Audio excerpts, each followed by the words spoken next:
Selamat datang Bapak dan Ibu peserta webinar pada pagi hari ini. Terima kasih banyak sudah menyempatkan waktunya. Semoga di sesi kali ini kita banyak nih dapat informasi dan pengetahuan ya tentang bagaimana sih menjaga kondisi diabetes. Oke, pertama-tama mari kita panjatkan puji dan syukur kehadirat Tuhan Yang Maha Esa karena telah melimpahkan nikmat dan karunia-Nya serta rahmat ya, agar kita bisa berkumpul di pagi hari ini, khususnya di sesi webinar kali ini. Walaupun dengan adanya kondisi saat ini, pandemi, kita tidak bisa berkumpul di satu ruangan atau tatap muka secara langsung, tapi bersyukur karena masih bisa dipertemukan di teknologi seperti ini. Gitu. Jadi masih tetap bisa mendapatkan informasi yang dibutuhkan. Oke, sebelum menjelaskan isi acara lebih lanjut, izinkan saya untuk memperkenalkan diri. Saya Tacha yang bertugas menjadi moderator di sesi webinar kali ini. Semoga apa yang disampaikan para pembicara atau pengisi materi pada pagi hari ini bisa bermanfaat untuk Bapak dan Ibu sekalian. Oke, seperti tadi saya juga udah sedikit banyak nih berbicara dengan salah satu pengisi materi kita, yaitu ada Dr. Rita Ramayulis. Saya sebelum ke Ibu Rita lagi, saya ingin menyampaikan dulu beberapa kata sambutan untuk memulai acara ini, yaitu yang pertama, saya persilahkan untuk sambutan dari founder SAV, yaitu Dr. Said Ayub Said Mustafa Al-Kudri. Beliau memang tidak bisa hadir secara langsung di tengah-tengah kita, tapi ada kata sambutan yang ingin disampaikan untuk para Bapak dan Ibu sekalian di sesi webinar kali ini. Untuk itu, saya persilakan Dr. Said Ayub Said Mustafa Al-Kudri. Assalamualaikum warahmatullahi wabarakatuh dan salam sehat semua. Nama saya Dr. Said Ayub bin Said Mustafa Al-Kudri. First and foremost, I would like to express my gratitude towards the audience for making time to attend the webinar organized by PT SKB Global Indonesia in commemoration with Indonesia National Day of Diabetes 2021. The purpose of this event is to increase awareness and the importance of living a healthy lifestyle and how phytonutrients can help us to prevent and control diabetes. As we all know, most of the times, diabetes remains undiagnosed until complication arises. In several cases, diabetes can cause kidney failure, heart attack, stroke, blindness, and even amputation. Moreover, during this pandemic, we have learned that people with comorbidities, such as diabetes, hypertension, etc., are at risk and more vulnerable than the normal population. In SKV, we are committed to uphold our founding promise, enriching your life, to create products that can help you living your life to the fullest.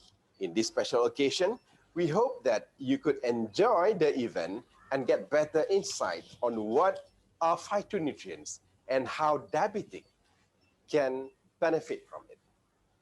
We have helped hundreds of thousands of Malaysians to improve their health and condition for the past 12 years, and we plan to help more people in Indonesia as well. Last but not least, I wish you good health and stay safe, and don't forget to implement the 5M. With SKV, buat hidup kembali berarti. Baik, oke, itu dia sambutan dari founder SKV, Dr. Said Ayub Said Mustafa Al-Kudri. Selanjutnya, saya masih ada satu kata sambutan lagi, yaitu saya persilahkan untuk COO SKV Global Indonesia, Ibu Lilis Yulinti, untuk Ibu Lilis. Oke, terima kasih banyak Mbak Tacha atas kesempatannya. Assalamualaikum warahmatullahi wabarakatuh. Selamat pagi semua. Waalaikumsalam. Oke, gimana kabarnya nih semua? Semoga semua peserta webinar hari ini dalam keadaan sehat dan bahagia ya. Jadi perkenalkan, nama saya Lilis Yulianti. Saat ini saya menjabat sebagai Chief Operating Officer untuk SKV Indonesia. Saya ingin mengucapkan terima kasih banyak kepada tim SKV Indonesia yang sudah menginisiasi acara webinar hari ini. Saya juga ingin mengucapkan terima kasih kepada Ibu Rita yang sudah bersedia hadir untuk memberikan ilmu kepada kita semua. Dan juga terima kasih banyak kepada rekan-rekan yang sudah meluangkan waktunya untuk menghadiri webinar hari ini yang bertema peran fitonutrisi dan gaya hidup sehat dalam membalikan diabetes. Jadi tujuan dari webinar hari ini itu selain untuk memperingati Hari Diabetes Nasional yang jatuh pada tanggal 18 April, juga untuk bahasanya itu awareness ya, untuk memberikan awareness kepada kita semua tentang peran fitonutrisi, gaya hidup sehat, untuk mengelola dan juga membalikan diabetes. Jadi seperti yang kita sama-sama tahu nih, Bapak Ibu, kalau tadi juga sempat disinggung dengan Dokter Rita, kalau penderita diabetes di Indonesia ini jumlahnya setiap tahun semakin meningkat ya.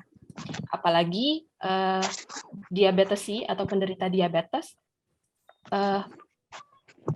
di tengah kondisi pandemi seperti sekarang ini, itu lebih berisiko jika terpapar COVID dibandingkan orang-orang normal tanpa tanpa comorbid faktor. Jadi di SKV Indonesia, kami punya tagline. Tagline kami itu bunyinya hidup kembali berarti. Yang mana tagline ini kami gunakan dalam aktivitas keseharian kami. Buat kami di SKV Indonesia, hidup kami kembali berarti apabila kami bisa memberi. Jadi memberi di sini tidak selalunya dalam bentuk materi ya, Pak, Bu. Jadi kami percaya kalau kami bisa memberi informasi yang edukatif dan juga bermanfaat tentang informasi kesehatan yang di mana informasi yang kami berikan itu dapat memberikan kontribusi dalam meningkatkan kesehatan dan juga kesejahteraan masyarakat Indonesia. Jadi salah satunya itu dengan acara webinar seperti hari ini. Dan saya ingin mengucapkan terima kasih banyak untuk semua yang sudah hadir. Mari kita simak baik-baik acara webinar hari ini. Semoga kita semua bisa belajar dan mendapatkan ilmu yang bermanfaat dari sesi kali ini. Jadi terima kasih banyak, Mbak Taca. Saya persilahkan. Oke, wah terima kasih banyak Ibu Lilis atas sambutannya dan juga sapaan ya untuk para peserta webinar kali ini dan juga untuk Dr. Said melalui video tadi. Baik, untuk acara sambutan kita sudah selesai dan saat ini langsung saja nih kayaknya kita masuk ke materi utama ya, atau presentasi materi dari pembicara kita ada di tengah-tengah sesi webinar kali ini, yaitu yang akan oleh Dr. Rita Ramayuli mengenai peran fitonutrisi atau fitokimia dan gaya hidup sehat dalam membalikan diabetes. Halo, Dr. Rita. Ya, sudah halo, Mbak masuk nih sesi. Oke. Iya. Dokter, sebelum itu saya mau bacakan dulu profil singkat Bu Rita ya. Oke. Untuk sebagai pembicara kita pada pagi hari ini. Oke. Ya, Bu Rita Ramayulis adalah seorang pengurus pada Organisasi Profesi Persatuan Ahli Gizi Indonesia atau dikenal juga oleh kita sebagai Persagi. Lalu beliau juga menjabat sebagai Ketua Indonesia Sport Nutrition Association atau ISNA. Saat ini juga menjadi beberapa konsultan, ya Bu. Salah satunya di konsultan gizi pada Royal Cafe Healthy Catering Diet, Rumah Sakit Royal Progress Sunter, Royal Sport Medical Center, dan juga tentunya Dr. Rita ini sudah banyak menulis buku. Wah, sudah ada mungkin lebih ya Bu ya sekarang dari 36 buku gizi dan kesehatan. Dan tentunya menjadi panduan nih pasti untuk para ahli gizi atau pegiat gizi di Indonesia. Penghargaan yang didapat oleh beliau juga Antara lain adalah Penebar Plus Award 2010, Indonesia Women Award 2018, dan yang belum lama juga, Indonesia Award 2019. Oke, saya sangat bersyukur dan terima kasih nih untuk Dr. Rita Ramayulis yang sudah hadir dan menyempatkan diri menjadi pembicara, karena beliau, kalau saya intin Bu lewat Instagram, udah banyak sekali ya panggilan dan diminta untuk memberikan ilmunya tentang gizi. Dan apalagi di bulan puasa ini pastinya perihal makanan itu atau asupan gizi sangat dibutuhkan gitu. Jadi saya sangat bersyukur dengan kehadiran Bu Rita pada pagi hari ini. Tanpa berlama-lama, sebelum itu saya juga ingin menginfokan nih kepada para peserta, boleh jika ada yang ingin ditanyakan selama penyampaian materi oleh Bu Rita, boleh silakan disampaikan di kolom chat. Nanti tim dari SKB akan bantu untuk sortir nih yang akan dijawab oleh Ibu Rita dan akan dibantu oleh dijawab oleh tim SKB juga. Oke, mungkin saya terlalu lama, jadi saya serahkan langsung kepada Bu Rita. Waktu dan tempat dipersilakan. Ya, terima kasih Mbak Taca. Ini pagi yang luar biasa karena ini adalah tanggal 21 April yang juga merupakan peringatan Hari Kartini gitu ya. Dan hari ini saya juga sedang berada pada satu tempat di Jakarta yang sebentar lagi akan ada kegiatan penerimaan penghargaan untuk Kartini Nusantara gitu ya. Dan kita ini adalah Kartini-Kartini hari ini yang mempunyai peran besar bagaimana menggiatkan perempuan Indonesia. Termasuk adalah dalam menjaga kesehatan masyarakat atau orang-orang sekitar kita. Baik, saya salam dulu. Bismillahirrahmanirrahim. Assalamualaikum warahmatullahi wabarakatuh. Salam sejahtera untuk kita semua. Salam Om Swastiastu, Namo Buddhaya, salam kebajikan. Yang saya hormati tadi Ibu Lilis Huri yang sudah memberikan kata sambutan dengan begitu baiknya, perwakilan Indonesia, dan juga kemudian pada seluruh tim SKIV yang telah menyelenggarakan kegiatan ini. Jadi ini memang kegiatan luar biasa. Dan juga kepada para peserta, sebagian ada saya lihat teman sejawat saya sendiri nih Mbak Taca, ada nutrisionis juga. Saya seorang nutrisionis dan sehari-hari bekerja praktek sebagai konsultan gizi. Nah, saya mau beritahu dulu nih Mbak Taca dan Bu Lilis, kalau kita nutrisionis ini praktek, itu kita memberikan resep, tapi resepnya bukan resep obat, tapi resep makanan. Lalu makanan yang kita berikan itu ada tingkatannya. Ada makanan alami yang tersedia sehari-hari kita modifikasi. Ketika itu tidak terpenuhi, kita akan lanjut ke makanan fortifikasi. Nah, kalau makanan fortifikasi juga nggak mampu memenuhi, solusi terakhir baru suplementasi. Jadi itu makanan fortifikasi adalah makanan hari-hari yang memang mempunyai nilai fungsi khusus ya. Jadi functional food kita sebut. Nah, itulah urutan-urutan dalam pemberian makanan kalau seseorang pasien ketemu dengan seorang nutrisionis. Baik, saya akan mulai materinya. Tadi ada dari Padang, Jawa Timur, ada sahabat gizi saya dari Gersik, juga dari ada Mbak Lutfi Retsiansi. Jadi ada nama-nama yang saya sudah akrab.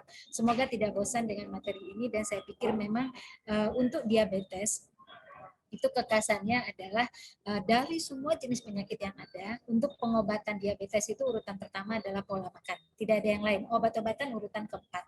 Jadi pengobatan pada pasien diabetes dimulai dari penata laksanaan gizi, kemudian yang kedua exercise, yang ketiga kemudian baru manajemen stres, dan yang keempat baru obat-obatan.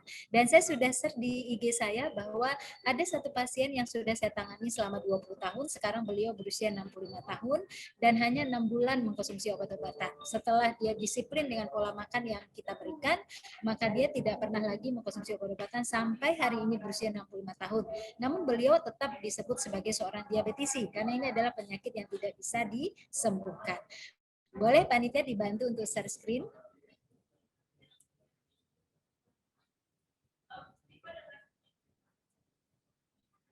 Ya, ini adalah judulnya, Peran Gaya Hidup Sehat dan Fitokimia. Jadi ada sebutan fitonutrisi, ada fitokimia. Jadi dua-duanya merupakan zat yang ada dalam makanan. Tapi bedanya kalau fitonutrisi itu adalah gizi dari tanam-tanaman. Tapi kalau fitokimia, zat yang bukan zat gizi juga dari tanam-tanaman. Gitu. Nah, kenapa saya sebut fitokimia? Karena nanti di peran gaya hidup sehat itu udah termasuk fitonutrisi atau pola makan. Lalu kemudian kita juga akan mengkaji tentang fitokimia, zat yang bukan nutrisi tapi sangat berperan penting penting dalam metabolisme glukosa kita terkait dengan kinerja insulin. Kita lihat slide berikutnya.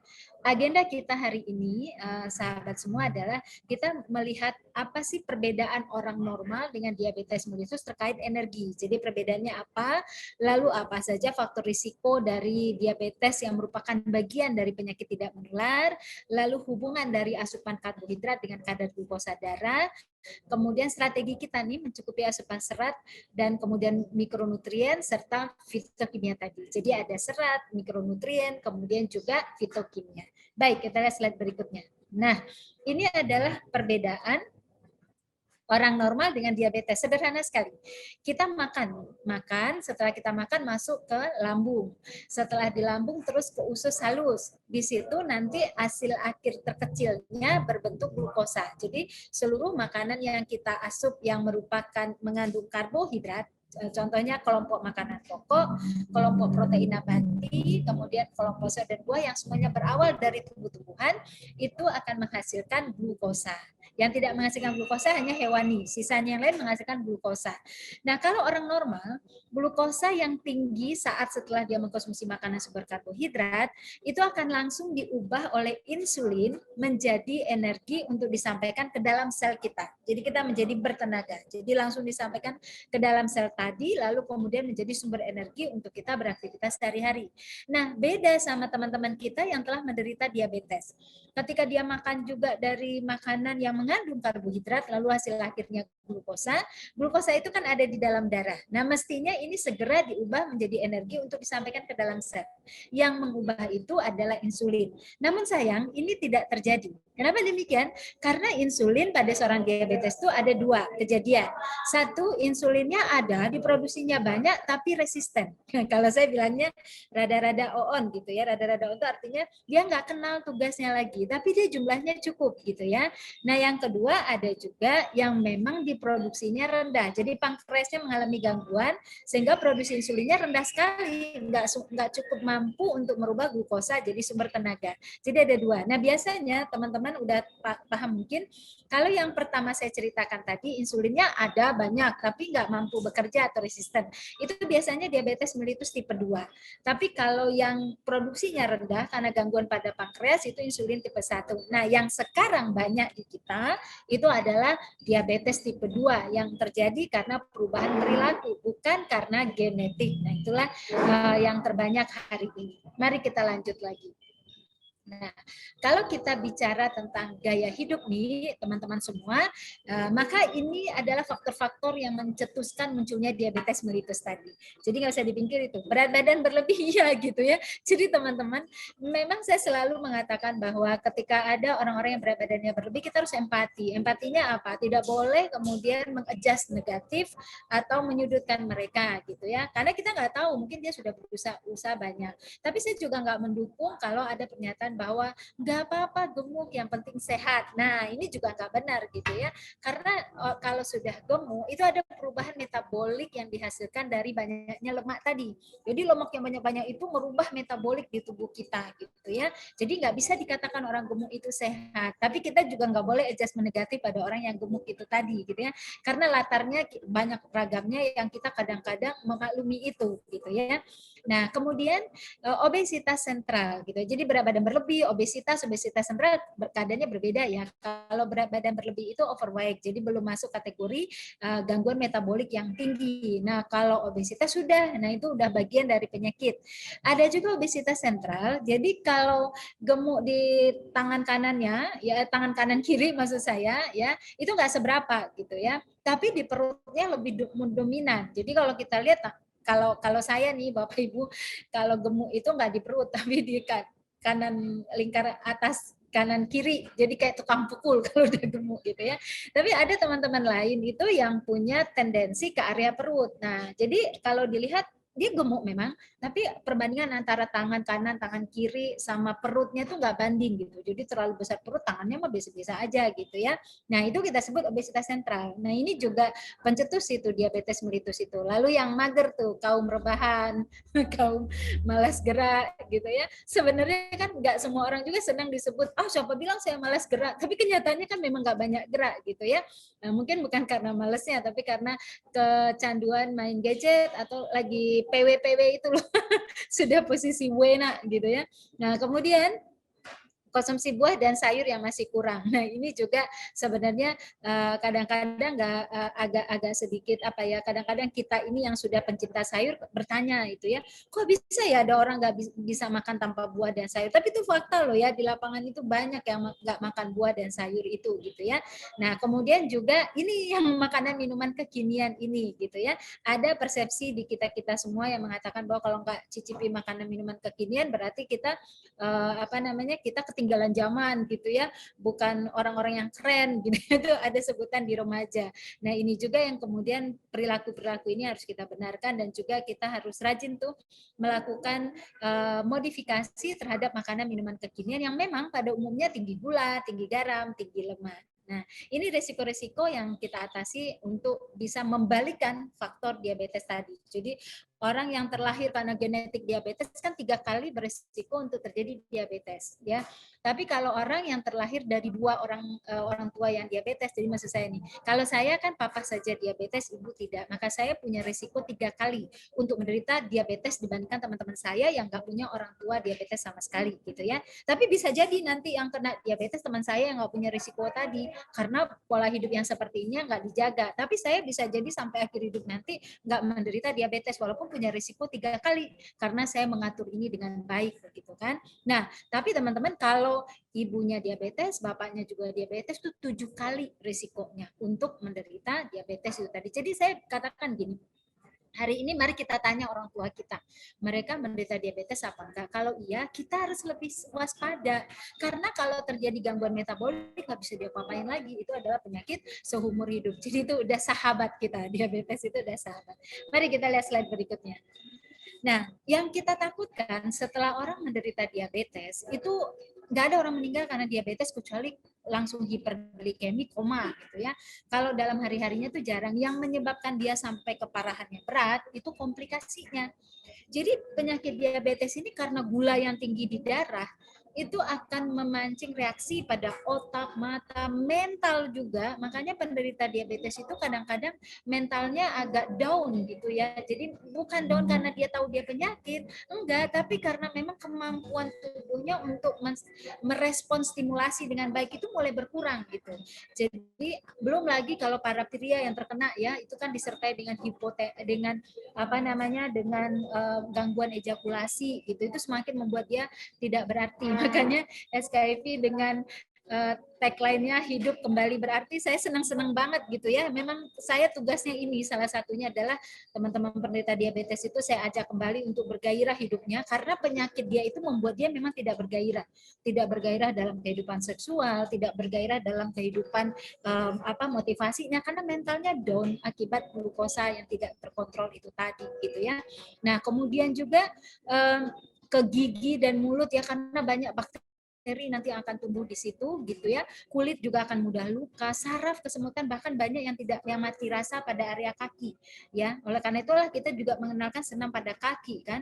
Nah, belum lagi ke ginjal, bisa gagal ginjal terminal, ke jantung. Jadi kalau orang yang glukosa darahnya tinggi itu beresiko 2 sampai 5 kali lebih tinggi untuk terkena serangan jantung kapan saja. Nah, ini yang betul-betul kita jaga gitu untuk seorang yang sudah didiagnosis diabetes untuk tidak komplikasi. Nah, peserta bertambah lagi dari Banjarmasin. Halo, apa kabar? Kita lihat slide berikutnya.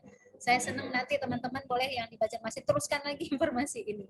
Nah, sekarang bagaimana kita menjaga orang yang sudah diabetes atau kita yang belum diabetes ini untuk tidak terkena itu, atau untuk yang diabetes bisa terkontrol. Pokoknya sederhana banget.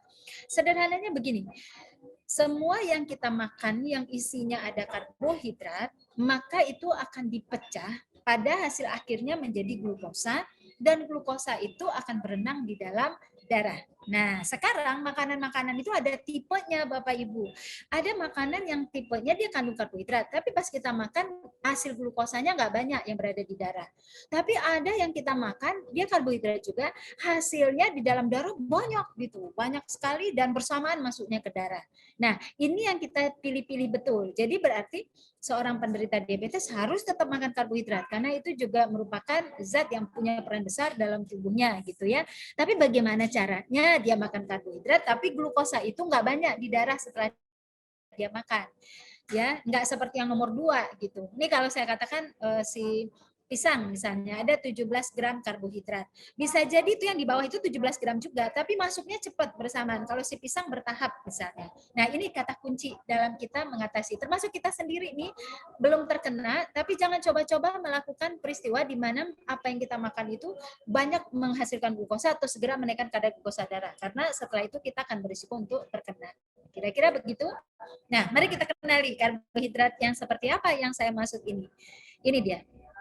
Nah, kalau kita lihat, boleh dilihat slide berikutnya, karbohidrat itu dibagi 2 tuh. Ada yang simple, ada yang kompleks. Yang kompleks pun dibagi 2 tuh. Ada yang starch, ada yang fiber.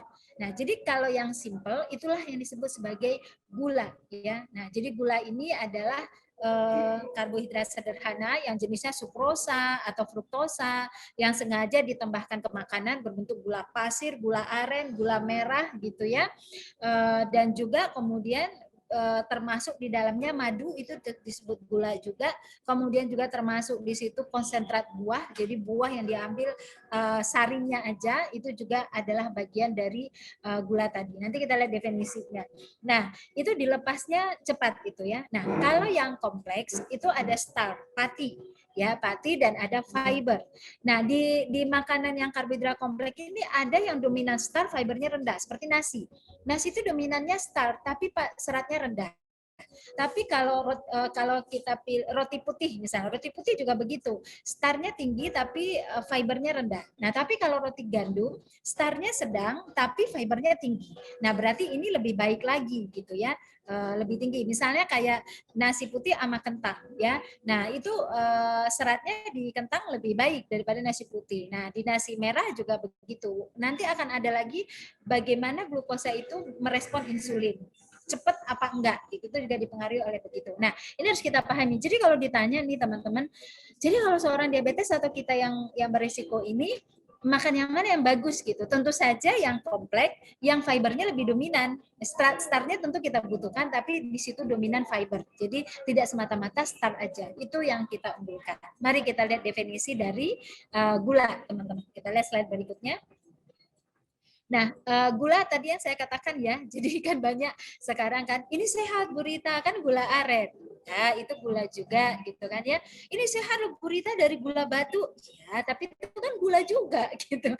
Jadi itu hanya sebutan yang terkait dengan ada komponen lain di dalamnya seperti misalnya kenapa gula aren dibilang lebih bagus dari gula pasir? Kan ada kalium sama magnesium di dalamnya. Iya, tapi nggak bermakna untuk memperbaiki metabolik. Tetap aja di sana sukrosnya lebih dominan gitu ya.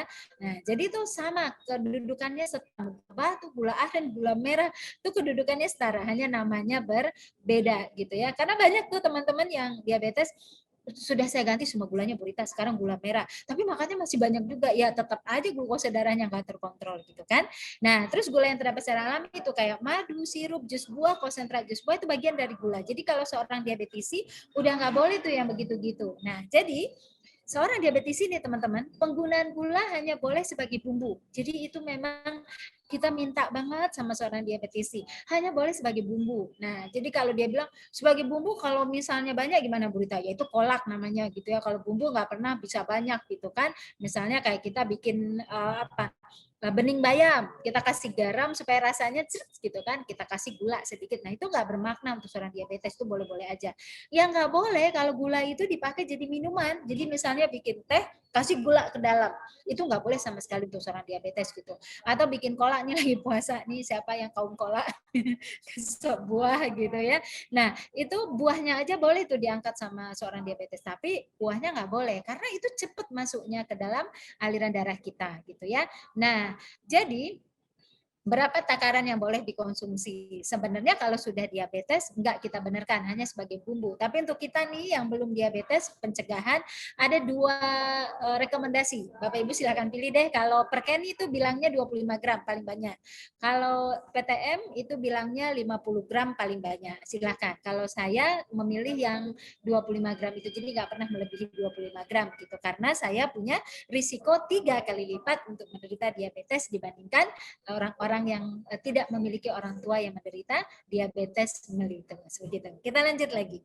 Jadi 25 gram itu cuma 2 sendok makan ya Bapak Ibu ya, karena 1 sendok makan itu 1 sendok gula, itu 1 sendok makan, tehnya bisa diganti nanti makannya, itu 13 gram. Jadi kalau jatahnya 25 gram dapat 2 sendok makan. Bapak Ibu tahu nggak makanan minuman kekinian gulanya berapa? 4 sendok makan. Ada 39 gram gitu ya, ada kemudian 42 gram, bahkan ada yang teh poci saya teliti di lab kemarin tuh 49 gram. Satu teh poci yang 300 ml itu tadi. Anak kita kadang-kadang makan 2 loh di sekolahnya gitu ya. Itu udah berapa masuknya gula gitu ya, itu udah temennya semut gitu. Kita lanjut lagi. Maka saya bilang, kamu sayang semut ya, makan gula aku banyak-banyak banget gitu. Nah, kita mengenal nih gula-gula tersembunyi yang suka nggak disadari. Enggak, saya nggak pernah makan manis-manis, cuma minum susu kental manis. Nah loh, nggak pernah manis-manis tapi minum susu kental manis gitu ya. Namanya aja udah kental manis, dan susu itu bukan susu juga, itu kan creamer kental manis gitu. Nah, ini kan banyak dipakai nih Bapak Ibu creamer kental manis ini. Suka ditambahkan ke jus, suka ditambahkan ke roti, suka ditambahkan ke yang lain-lain gitu kan ya. Jadi ya itu nggak kita hindari. Roti-roti juga suka tersembunyi kan. Ini roti tapi kemudian ada gula 6 gram ditambahkan ke dalam. Nggak ada isi kok Burita, ini roti tapi ada gula 6 gram. Kemudian kayak jeruk peras, nggak pakai gula kok Burita, tapi kan air perasannya itu termasuk gula karena udah nggak ada serat gitu ya. Nah ini yang lucu lagi teman-teman tuh yang saset itu tadi. Ini klien saya nih di Rolex Performance Center, dia tuh bilang, saya itu heran banget ya, ini takdir hidup saya. Gitu. Kenapa emangnya Pak? Saya tuh nggak pernah makan gula, Bu Rita. Saya itu anti makan gula gitu ya. Kenapa juga bisa diabetes gitu ya? Gerak juga rajin, katanya gitu kan. Ternyata Bapak Ibu dia pecandu saset, pecandu saset.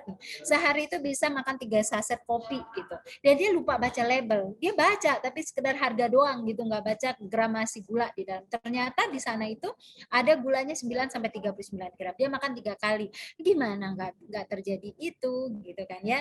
Nah, minuman kekinian kan juga suka yang kita nggak sadar gitu, gulanya tinggi, lalu makanan minuman kekinian. Kayak topping-topping itu loh Bapak Ibu berlapis-lapis toppingnya, semakin lapisnya banyak semakin enak, tapi itu di situ gula tersembunyi. Nah, ini nih key poinnya untuk menangani pasien diabetes atau pencegahan dari diabetes terkait gula ini tadi. Baik, kita lanjut lagi sekarang. Pemilihan karbohidrat kompleks tadi kan ada pati, ada serat, ada indeks glikemik. Itu ada 3 tuh Bapak Ibu. Nah, jadi gini, nasi putih itu sama kentang, sama-sama tuh patinya bareng, sama banget. Tapi si kentang punya keunggulan, indeks glikemiknya rendah. Arti indeks glikemik adalah insulinnya nggak merespon terlalu berlebihan ketika glukosa dari kentang yang masuk gitu. Kok bisa ya Bu Rita? Ya itulah hebatnya tubuh kita gitu ya. Tapi ketika glukosa masuknya dari nasi putih, si insulin langsung terespon banyak. Jadi dia terproduksi banyak. Jadi ceritanya gini Bapak Ibu, sama kayak kita inilah kalau sering banget di porsi kerja, pagi disuruh kerja gitu ya, kita jadi osin, pagi udah kerja, siang kerja, malamnya lelah, tapi kita tidur lagi sehat lagi gitu. Nah ketika kita udah nggak sempat tidur lagi, nggak sempat istirahat lagi, lama-lama tuh badan tuh benar-benar nggak bisa digerakin lagi. Nah itu insulin itu Bapak Ibu, tiap bentar digempur glukosa terus, dia kebangun terus, bekerja terus, lama-lama dia resisten. Nah itu maknanya. Nah, kemudian pati dan serat nih Bapak Ibu. Misalnya saya pilih ini roti putih, ini roti gandum. Sama tuh patinya, tapi roti gandum tuh seratnya tinggi. Sehingga ketika dia diubah jadi glukosa, dia nggak dilepas ke darah bersamaan karena si serat itu dia tutup dulu. Dia lepas sedikit gitu. Nah, jadi kalau begitu, mana yang paling bagus nih Bu Rita? Ya yang paling bagus ya pati yang ada serat dan indeks glikemiknya rendah, itu paling bagus. Tapi kalau yang berserat sudah pasti tuh indeks glikemia rendah. Tapi ada juga yang seratnya sama kedudukannya, tapi indeks glikemia lebih rendah. Nah, ini yang saya sarankan direkomendasikan. Jadi nasi putih, roti putih, pasta, tepung-tepungan itu nggak lagi menjadi primadona untuk si diabetisi. Untuk kita masih bisa sekali, untuk kita masih bisa lah karena kita pencegahan. Nah, untuk diabetisi itu tuh kita nasi merah, rotinya roti gandum, gandumnya gandum utuh karena ada juga gandum yang cuma tulisan gandum tapi nggak utuh. Itu rendah juga tuh seratnya. Jadi harus utuh, tertulis utuh. Kemudian jagung, kemudian seperti barley gitu ya, yang padi-padian, biji-bijian yang kaya serat itu, kemudian ketan. Nah, ini adalah yang direkomendasikan untuk para diabetes. Baik, kita lanjut lagi. Nah, sekarang setelah kita memilih-milih jenisnya, makanya kan tepat jenis ya, itu cara pemilihan jenisnya itu tadi. Ada pati, ada serat, ada indeks glikemik. Yang kita pilih adalah yang seratnya tinggi dan indeks glikemiknya rendah. Nah, sekarang pembagian frekuensi makan. Boleh diklik lagi. Yang kedua, seorang diabetisi itu harus makannya kayak kurva ini. Boleh diklik lagi. Nah, muncul kurva nih. Jangan yang pakai merah. Kalau yang pakai merah itu, ini makannya cuma irit banget 2 kali ya, ini kaum irit makannya cuma 2 kali sehari gitu ya, tapi ternyata irit itu nggak selalu bagus gitu ya, karena irit yang seperti ini Bapak Ibu justru menimbulkan gejolak kadar glukosa darah yang tinggi, makin lelah tuh insulinnya. Nah, lebih baik kita yang pakai biru tadi. Jadi seorang diabetes itu ataupun kita nih dalam rangka pencegahan itu makanlah beberapa kali sehari, 6 kali boleh, 4 kali boleh gitu ya. Setiap jam ya nggak boleh, itu Mama Bia namanya ya, bukan kita ya, 6 kali lah, tapi serba sedikit. Bapak Ibu tuh kalau kita bisa makan hanya untuk mengisi setengah lambung setiap harinya tuh enak banget hidup kita. Pokoknya keren banget ya kalau kita tuh makan selalu mengisi setengah lambung, jadi selalu bisa mengatakan cukup, walaupun enak banget tuh cukup, berhenti. Itu kalau terlatih kayak gitu Bapak Ibu itu seru banget, karena kita nggak pernah hidup dalam penyesalan gitu. Banyak orang makan kok yang menyesal gitu ya, menyesalnya karena tadi kenapa saya makan semua ya gitu. Nah, makanya kita belajar untuk selalu memenuhi setengah porsi lambung kita. Nah, ini yang harus konsisten dilakukan oleh seorang diabetisi. Jadi seorang diabetisi itu kalau bisa waktu makannya konsisten, jam makannya sama dari hari ke hari, jenisnya juga tadi memprioritaskan yang karbohidrat kompleks dan berserat serta berindeks glikemik rendah, itu glukosa darahnya terkontrol. Obat nggak perlu lagi. Nggak perlu pakai obat lagi kalau bisa. Nah, ini yang kita harus edukasi dia untuk bisa konsisten, didukung oleh anggota keluarga yang lain kalau ada salah satu yang menderita diabetes. Baik, kita lanjut lagi. Sekarang saya ingin menjelaskan fakta dari serat itu tadi Bapak Ibu. Mari kita lihat slide berikutnya. Bapak Ibu, serat wajib untuk seorang diabetes juga untuk kita pencegahan, karena makanan yang mengandung serat itu bikin tersenyum. Kenapa bikin tersenyum? Karena makanan dengan serat itu membuat kita punya tenaga sepanjang waktu ya. Glukosanya kan dilepas sedikit. Jadi kita nggak pernah kekurangan tenaga. Tapi kalau makanan yang nggak mengandung serat itu happy-nya cuma sebentar. Saat tinggi itu rasanya bertenaga banget tuh, terang benderang, tapi bentar lagi loyo, jatuh, down gitu ya. Nah, itu satu fakta serat. Itulah hebatnya serat. Jadi kalau ada tuh yang makannya pahe 1, pahe 2 pakai paket hemat-hemat yang gak jelas gitu ya. Nah, itu rugi karena Bapak Ibu mengalami yang merah gitu ya. Wah, Bu Rita, makanan saya mah seru banget gitu ya. Nasi ayam goreng tepung. Keren ya Bu Rita ya, pakai teh manis. Ya, itu yang merah itu tuh jadinya gitu ya. Nah, tapi kalau kemudian makannya nasi ayam goreng tepung, teh manisnya ganti air putih, lalu kasih sayur 1 mangkok, itu mirip ke biru itu tadi, walaupun nggak maksimal karena yang ayam goreng tepung kita udah tahu lah ya, minyaknya ada di kulitnya, ada di tepung-tepungnya itu tadi. Nah, kira-kira seperti itu. Lihat lagi fakta serat berikutnya. Ya.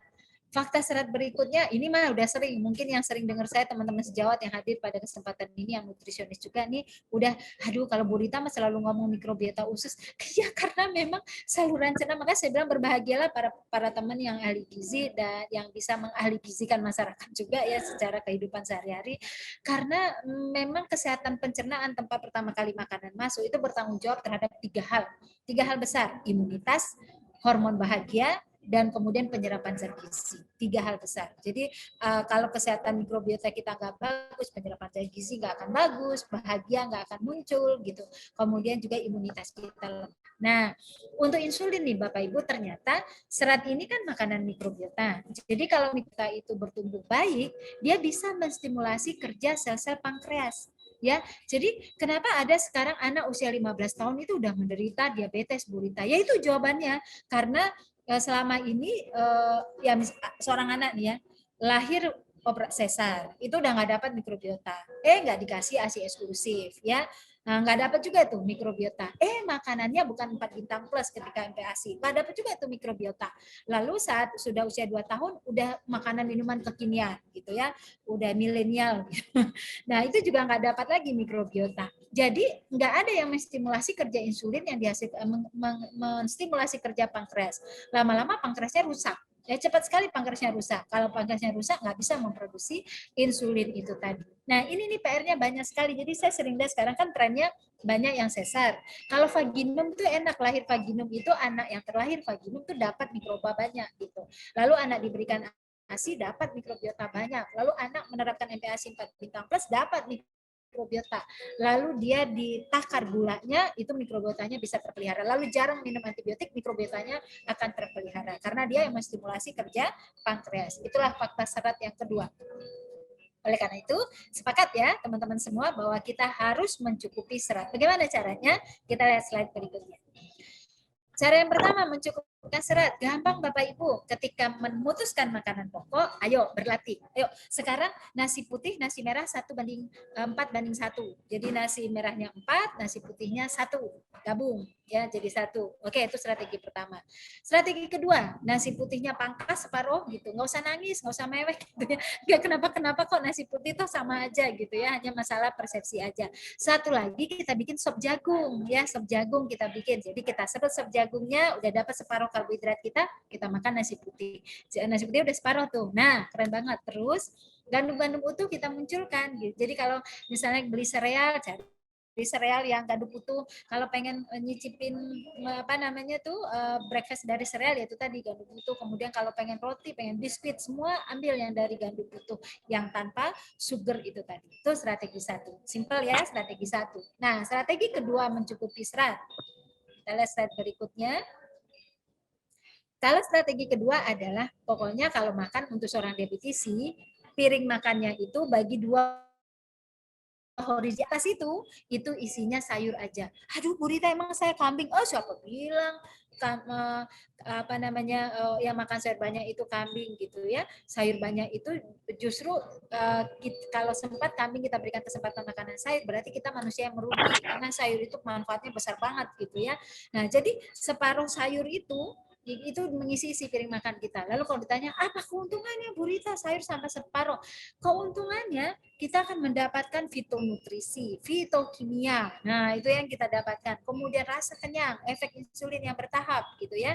Nah, cara pemilihan sayur itu Bapak Ibu, kalau nggak ingin bulky, Bu Rita, saya kalau pilih segitu bayam itu nggak bisa habis, Mas. Saya jangan bayam semua dong. Kan ada sayuran yang 100 gram tapi kecil gitu ya, porsinya kecil. Misalnya kayak wortel. Wortel itu 100 gram cuma 3/4 biji itu, kecil sekali. Itu kalau kita jus aja cuma jadi seperempat cangkir kita. Tinggal diminum glek-glek gitu. Jadi misalnya nih, wortel kita jus sama air tomat sama air, ya boleh lah sama air putih supaya bisa, tapi ada blender tertentu yang bisa tuh sampai halus banget gitu, diisi sedikit semangka untuk nambah air misalnya. Nah, itu itu bisa menjadi sumber sayur kita juga. Kayak timun 100 gram sedikit, labu siam 100 gram sedikit gitu. Jadi nggak sulit memenuhi setengah piring itu nasi. Sayur. Bapak Ibu kalau begini pola makan kita, kadar glukosa darah kita nggak akan naik. Yakinlah, karena serat yang tinggi dari sayur itu akan membuat masuknya glukosa itu akan bertahap. Nah, hebat nih Bapak Ibu. Ada sayur yang tipe A yang kalau dimakan banyak-banyak gitu nggak akan jadi energi. Jadi jangan khawatir kita akan gemuk atau apa gitu. Yang kita dapatkan murni mikronutrien semua di situ, nggak ada glukosa sama sekali. Ini dia Bapak Ibu. Mari kita lihat slide berikutnya. Ini andalan saya kalau pasien DM dia terima sayur harus 2 jenis sekali makan, harus 2 jenis. Jadi saya suka berikan dia bening bayam sama potongan timun misalnya gitu ya.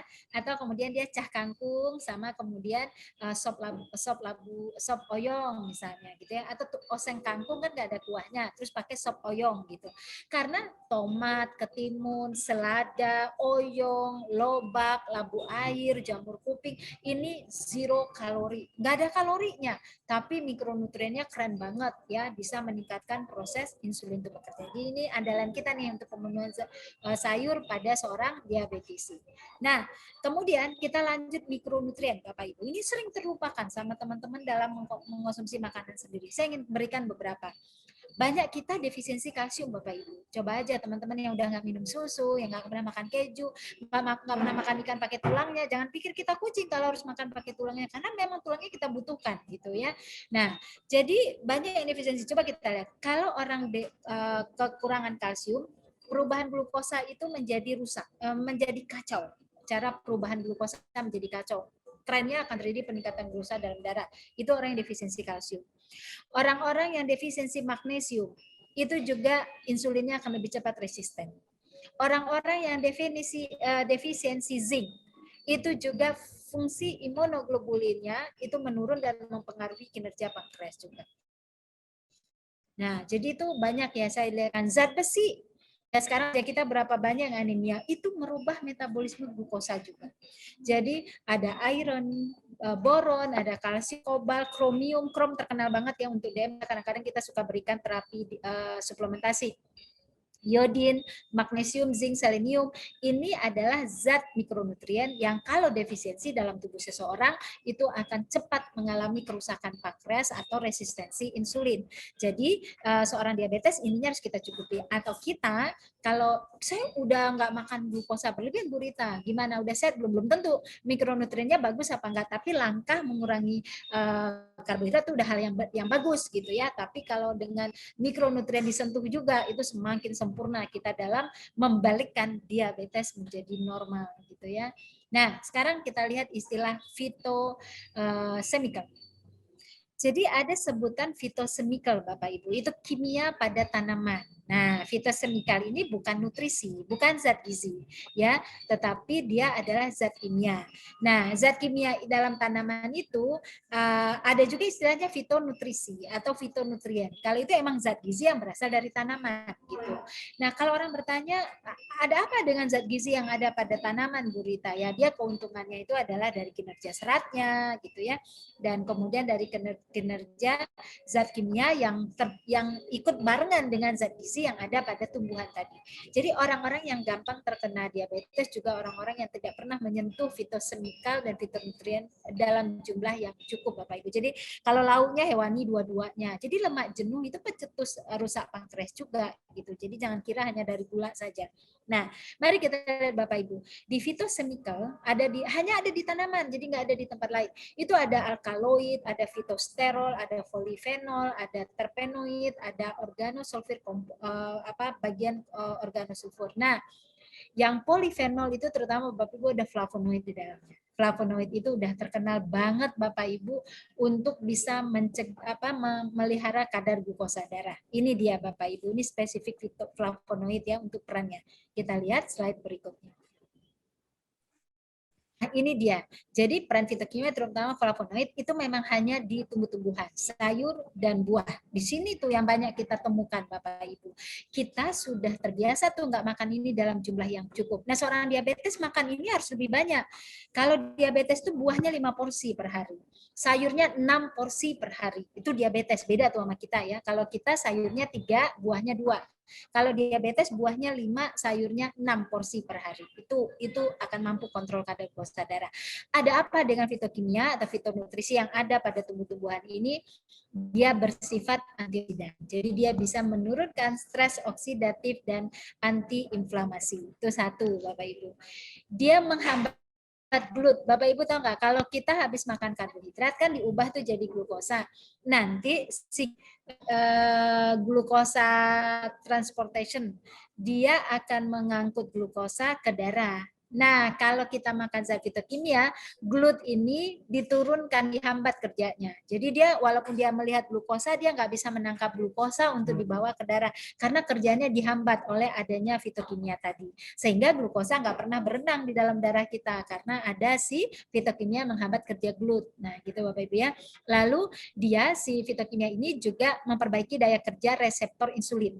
Jadi insulin yang regulasi kadar glukosa darah itu kan punya reseptor. Nah, itu diperbaiki tuh oleh si fitokimia tadi. Nah, itulah hebatnya fitokimia itu tadi Bapak Ibu. Dan juga nih untuk kita perempuan-perempuan nih ya, itu juga membuat kita berpikir lebih sehat ya, karena pengendali rumah tangga itu kan ada pada perempuan gitu ya. Jadi perempuan itu harus sehat gitu ya. Pikirannya gitu ya, semangatnya gitu ya. Itu peran-peran mikronutrien ini perlu. Jadi itulah. Nah, sampai saya pada penghujung slide ini Bapak Ibu ya, saya lebih berharap kita lebih banyak diskusi nanti ya, karena ini ada teman-teman dari beberapa provinsi lain, tidak hanya Jakarta. Jadi senang sekali. Mari kita lihat slide terakhir. Ya, ini slide ini hanya tentang biodata saja, tentang buku-buku yang saya sudah hasilkan. Baiklah, saya kembalikan kepada moderator kita ya untuk melanjutkan tanya jawab. Silakan Mbak Taca.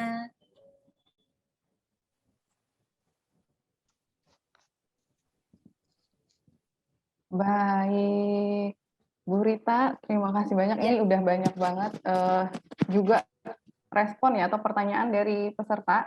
Tapi sebelum itu, tadi saya udah dapat beberapa insight nih untuk diabetes ya Bu ya.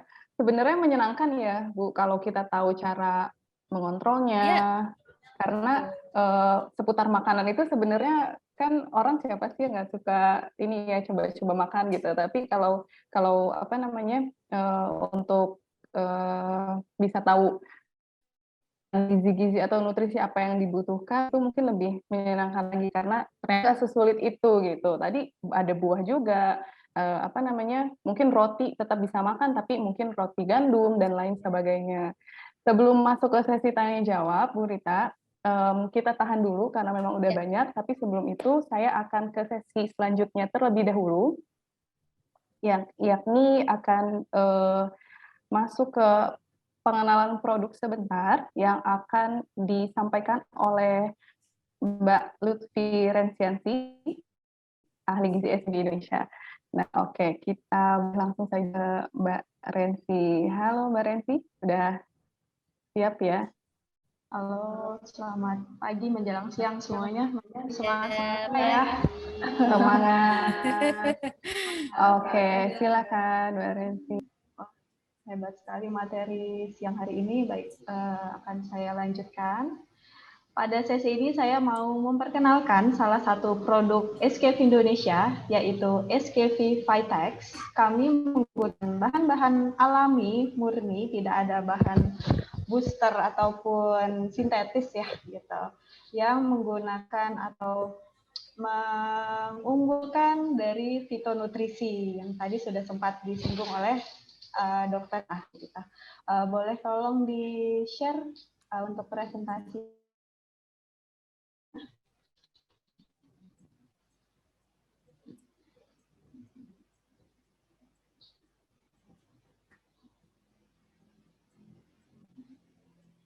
Oke.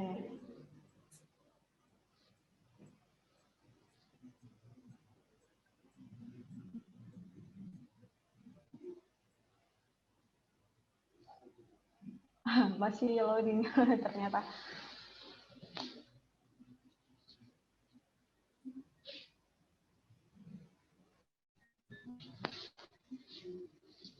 Jadi sedikit cerita ya, untuk SKF Vitex sendiri sebenarnya memang sudah ada sejak 12 tahun lalu dan mulanya berada di Malaysia dan baru masuk ke Indonesia itu sejak 2 tahun lalu gitu. 2 tahun ini seperti itu. Dan saat ini sudah cukup banyak customer kami yang mencoba menggunakan produk SKF Vitex dan merasakan untuk manfaatnya. Nanti akan ada sedikit sesi live testimonial dari 2 orang pengguna SKF Vitex yang sudah merasakan manfaatnya ya. Oke. Jadi ini dia untuk pada siang ini. Boleh di next slide-nya.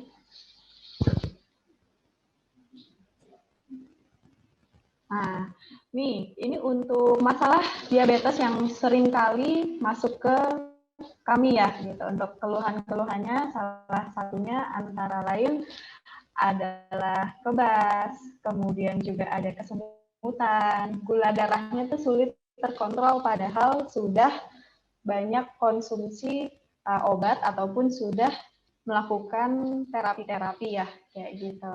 Nah, kemudian juga suka ada rasa disfungsi seksual, kayak gitu. Nah, kemudian juga serba takut untuk makan ataupun minum ini dan itu, gitu. Akhirnya nggak makan sama sekali. Nah, kemudian terlalu lelah untuk berolahraga atau tidak berenergi. Untuk jalan serba sakit, lututnya nyeri. Gitu. Kemudian sensitif nih, mudah tersinggung. Ada salah ngomong sedikit, langsung tersinggung. Nah, kemudian pandangannya kabur. Gitu. Mata saya tidak enak nih, gitu. Entah itu berkabut, gitu ya.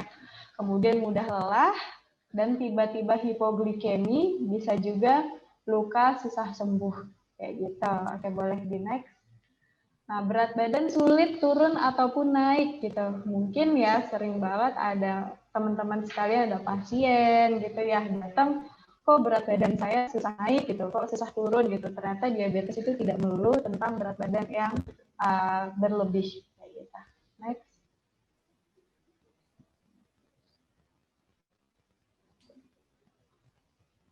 Oke. Nah, di sini bagaimana sih peran fitonutrisi untuk menunjang kesehatan kita? Nah, kalau misalkan teman-teman lihat nih ya, untuk ada tanaman nih di luar gitu kan, sudah ada kena polusi, terus kemudian juga ada cuaca ekstrim, ada radikal bebas, kemudian terkena serangan hama, ini tanamannya tuh tetap kokoh gitu ya, nggak kenapa-kenapa. Nah, inilah peran dari si fitonutrisi itu, yaitu memberikan perlindungan terhadap tanaman tersebut, khususnya fitochemical ya, kayak gitu. Nah, karena si phytochemical ini dia memiliki sifat anti peradangan dan juga boleh di next sebagai anti peradangan dan juga sifat perlindungan atau antioksidan terhadap tanaman tersebut kita. Dan ternyata si fitonutrisi ini atau phytochemical ini ketika dikonsumsi oleh tubuh manusia akan memberikan efek perlindungan yang sama seperti itu. Oke, boleh next. Nah, tadi saya sempat menyinggung tentang SKV Vitex ya, kayak gitu. Apa itu SKV Vitex? SKV Vitex adalah minuman fitonutrisi dengan gabungan 12 fitonutrisi alami dari buah dan juga tumbuhan, seperti yang sudah disinggung oleh Dr. Rita, bahwa fitonutrisi ini dan phytochemical memang hanya ada di dalam tanaman. Gitu. Jadi tidak ada proteinnya di dalamnya ataupun ada kandungan yang non buah dan tumbuhan alami seperti itu. Nah, si SKV Vitex ini bekerja di dalam tubuh kita melalui 4 mekanisme. Yang pertama ada telomerase activator. Mungkin untuk teman-teman yang tadi sudah join di awal seminar sebelum mulai, ada presentasi dari dokter kami, Dr. Said Ayub tentang telomerase ya. Kemudian ada anti peradangan, melancarkan aliran darah, dan sebagai faktor pertumbuhan sel atau regenerasi sel. Gitu. Nah, SKV Vitex ini bisa dibilang merupakan minuman fitonutrisi untuk terapi dari dalam berbagai penyakit kronik, gitu. Utamanya diabetes ya, gitu, yang kita semua tahu bahwa diabetes adalah mother of disease ya, bisa menyebabkan komplikasi ke mana-mana. Gitu. Oke, boleh di-next. Nah, apa aja sih yang ada di dalam SKV Vitex? Yang pertama ada buah anggur. Nah, buah anggur ini dia sebagai telomerase activator karena di dalamnya mengandung resveratrol yang kita gunakan di dalam SKV Vitex. Kemudian juga ada teh hijau, dia juga sebagai telomerase activator dan juga bisa membantu pembakaran lemak di dalam tubuh kita ya. Kalau untuk teh hijau yang kami gunakan ada Epigallocatechin galet. Kemudian juga di sini ada delima, dia melancarkan aliran darah karena dia bisa meningkatkan nitric oxide di dalam tubuh kita. Jadi kan kalau kita tahu nih kalau penyandang diabetes, gula darahnya sudah tinggi, ini bisa menyebabkan salah satunya penyempitan pembuluh darah akibat dari peradangan ya. Banyak kalau kita cerita tentang peradangan dan komplikasi diabetes bisa banyak ya. Kalau kuliah mungkin bisa dibilang bisa 4 SKP gitu. SKS sorry. Nah kemudian ada manggis di sini yang kita gunakan adalah si mangostin dan santon. Nah jadi tugasnya untuk menghambat pemecahan karbohidrat. Nah, jadi ketika makan, gula darahnya tidak langsung naik, gitu, dipecahnya pelan-pelan. Dengan cara dia juga menghambat pengeluaran enzim amilase di dalam tubuh kita. Kemudian ada si goji berry, dia ini untuk meningkatkan kekebalan tubuh, di mana kita tahu penyandang diabetes, kekebalan tubuhnya cenderung lebih rendah dibandingkan dengan orang-orang normal ya, karena kan kita tahu nih ya, untuk sistem kekebalan tubuh kita dia baru akan aktif ketika bertemu dengan vitamin C. Tetapi sayangnya untuk struktur vitamin C dan gula itu mirip-mirip. Jadi sel darah putih kita bukannya mengikat dari vitamin C, justru malah mengikat gula darah sehingga kekebalan tubuh penyandang diabetes cenderung lebih rendah daripada yang orang normal. Kemudian ini untuk kandungan dari sirsak, dia bisa mencegah dan menanggulangi kanker. Sudah menjadi rahasia umum bahwa penyandang diabetes pH tubuhnya juga lebih asam ya. Nah, di saat pH tubuh yang asam ini itu merupakan lingkungan yang sangat disukai lah untuk si sel-sel kanker kita untuk tumbuh kita. Nah, kemudian ada buah bit, dia ini antioksidan. Nah, kemudian juga si roselanya ini untuk mencegah tekanan darah tinggi pada penyandang diabetes. Boleh dilanjut mungkin untuk slide-nya.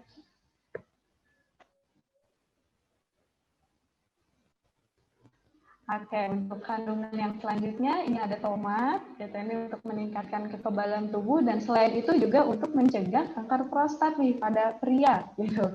Jangan sampai ya amit-amit terkena hal itu. Nah, kemudian untuk acai berry untuk mengatasi masalah nyeri dan juga kelelahan pada penyandang diabetes, dan untuk blueberry ini untuk mencegah pandangan kabur ya, gitu. Yang seringkali si penyandang diabetes juga merasakan itu. Dan ada cranberry untuk mencegah dari infeksi saluran kemih gitu. Jadi cranberry ini dia akan mencegah dari kuman-kuman penyebab infeksi saluran kemih untuk melekat pada saluran kemih. Dimana kita juga tahu ya untuk penyandang diabetes gulanya tinggi bisa dipastikan si bagian saluran kemihnya juga pH-nya atau mungkin bisa dibilang dia ini ngasih makan si kuman-kuman penyebab infeksi saluran kemih kalau misalkan gulanya lagi tinggi kayak gitu. Jadi kan makin banyak ya. Dan dengan adanya cranberry ini bisa mencegah hal itu kayak gitu. Oke, boleh di next. Nah, ini ada beberapa penelitian, ya hasil penelitian, tapi ini tidak semua bahan yang akan kami paparkan ya untuk beberapa bahan kami, yaitu salah satunya adalah buah bit. Nah, dengan pemberian ekstrak buah bit, ternyata kita lihat di sini ya untuk level gula darah, gitu ya, dari tes toleransi gula darah, itu yang diberikan buah bit jadi lebih baik gitu.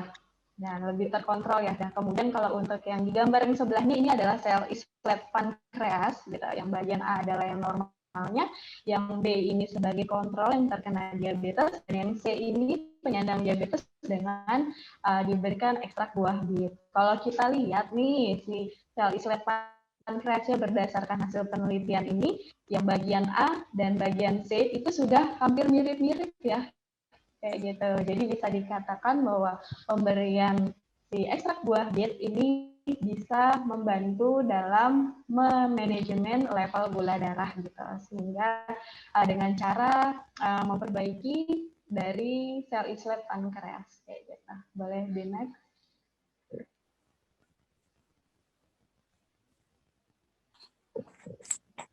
Oke, untuk yang selanjutnya, kalau ini tampilan di LUT 4 tadi juga sudah sempat disinggung oleh Dr. Rita ya. Cuma kalau Dr. Rita menyebutnya di bagian usus ya, kalau saya tidak salah ya. Itu bagian saluran cerna. Kalau ini pada sel jantung, jadi pemberian dari si alpha mangostin dan juga santon atau ekstrak dari buah manggis yang juga memang terdapat di dalam SKP teks dibandingkan dengan para penyandang diabetes yang mengkonsumsi metformin dan juga glibenclamid. Nah, dan juga kita dibandingkan dengan yang normal nih pada sel jantungnya. Gitu. Kalau kita lihat pemberian alfa mangostin sebanyak 20 mg, dia ini justru tampilan pada sel jantungnya mirip-mirip dengan yang normal kayak gitu. Jadi bisa dikatakan pemberian dari ekstrak buah manggis ini memiliki efek dapat memberikan membalikan kondisi dari sel jantung pada penyandang diabetes kayak gitu. Oke, boleh dilanjut.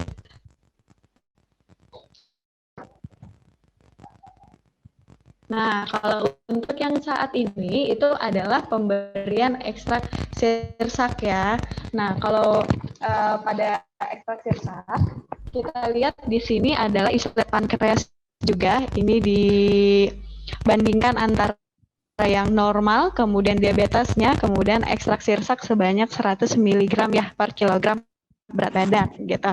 Kita lihat pada yang diberikan ekstrak sirsaknya ini mula-mula gimana ya? Dia secara perlahan mengembalikan ya atau membalikan dari sel islet pankreas kayak gitu dengan pemberian 100 mg per kilogram ekstrak dari sirsak. Nah, ibu-ibu dan bapak-bapak semuanya tidak usah khawatir kalau misalkan cari bahannya satu-satu, terus harus ditimbangin satu-satu gitu ya. Sekarang sudah ada SKV Vitex kayak gitu. Boleh di next? Nah, terus kalau misalkan mau konsumsi produk alternatif, pasti bakalan banyak yang pikir-pikir kan ya. Ada juga yang trauma, karena kebanyakan harganya untuk produk alternatif itu harganya cenderung lebih mahal. Nah, kemudian juga resiko gagal ginjal ya, gitu. Nah, kemudian juga ilegal. Terus tipu gitu. Habis itu juga jaminan mutu dan keamanan tidak tahu mana. Nah, kemudian juga jual gitu, sudah dibeli udah jual aja kayak gitu. Nah, kemudian kalau misalkan sebagai info nih untuk Bapak dan Ibu, di SKV Vitex itu di SKV Indonesia itu seperti apa sih? Nah, oke, boleh di next. Nah, kalau untuk di SKV sendiri, kami akan memberikan konsultasi gratis, bisa melalui video call, voice call, maupun melalui pesan teks gitu. Oleh tim kesehatan kami ya, tentunya sudah diberikan training, kemudian juga diawasi oleh dokter kami sendiri, Dokter Said Ayub, dan juga ada tim nutrisionisnya juga. Nah, kemudian kami juga melakukan pendampingan selama penggunaan produk kami gitu. Gimana caranya agar bisa membantu Bapak Ibu sekalian dan juga para pasien ataupun customer kami untuk gimana caranya sih membuat hidup kembali berarti gitu, biar tidak lemas-lemas lagi. Nah, kami juga membuat atau memiliki komunitas online gitu melalui grup Facebook Hidup Sehat Tanpa Diabetes. Ini bisa saling sharing juga di dalam komunitas online ini. Oke, boleh di next. Nah, terus untuk keamanannya gimana nih untuk produk SKV Vitex? Kita sudah lulus BPOM. Nah, kemudian kita juga punya sertifikat HACCP ya untuk pabriknya ya, kayak gitu. Dan produk kami ini resmi diimpor langsung dari Malaysia, seperti itu. Oke, boleh di next. Ini juga harganya sama, cuma 18.000. Nah, kemudian tadi kan juga ada problem kalau konsumsi obat atau produk herbal nanti bisa menyebabkan gagal ginjal. Sebagai informasi, produk-produk yang bisa menyebabkan gagal ginjal antara lain tercemar obat keras. Nah, kemudian juga dia tercemar oleh zat kimia, kemudian juga tercemar oleh ada zat besi juga. Sedangkan berdasarkan uji laboratorium kami, untuk produk SKV Vitex itu bebas dari cemaran obat keras, kemudian juga bebas dari cemaran mikroba. Oke, boleh di next. Nah, produk SKV Vitex juga bebas dari penggunaan steroid gitu. Jadi jangan khawatir kalau penggunaan SKV Vitex bisa menyebabkan gagal ginjal ya gitu. Oke, bisa di next lagi. Nah, siapa sih yang membuat produk SKV Vitex? Tentunya CEO kami sekaligus founder dari SKV, baik itu SKV sendirian Berhad maupun PT SKV Global Indonesia, yaitu Dr. Said Ayub Sid Mustafa Al-Kudri. Gitu. Beliau adalah lulusan dari Belgia.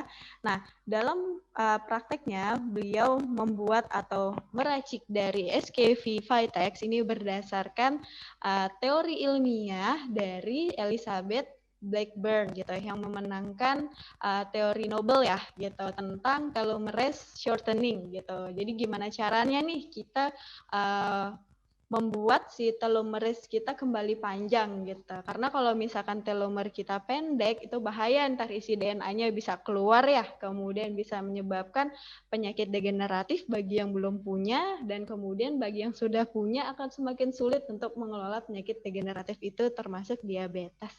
Oke, bisa lanjut. Nah, oke, untuk Bapak-Bapak dan Ibu-Ibu sekalian, di mana sih bisa mendapatkan SKV Vitex? Bisa langsung aja ke kantor pusat kami, ataupun menghubungi kami melalui telepon, email, ataupun berkunjung pada website kami. Seperti itu saja akhir dari presentasi produk dari saya kembalikan lagi kepada moderator, Ibu Taca.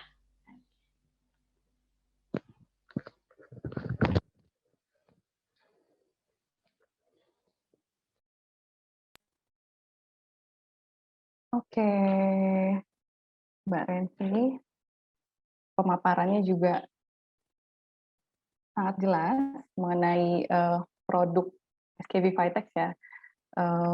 Apa saja yang ada di dalamnya dan bagaimana bisa membantu untuk mungkin Bapak dan Ibu yang ada kondisi kesehatan tertentu begitu.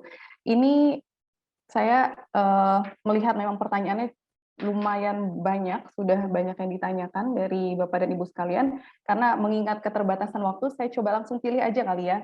Oh, tapi sebelum itu, saya terlupa nih sedikit, ada ngobrol singkat dulu dengan dua pengguna dari produk SKB Vitex yang sudah hadir di tengah-tengah kita. Mungkin boleh berbagi cerita sedikit aja ya. Saya langsung nih, ada Bapak Imam dan Ibu Yuni.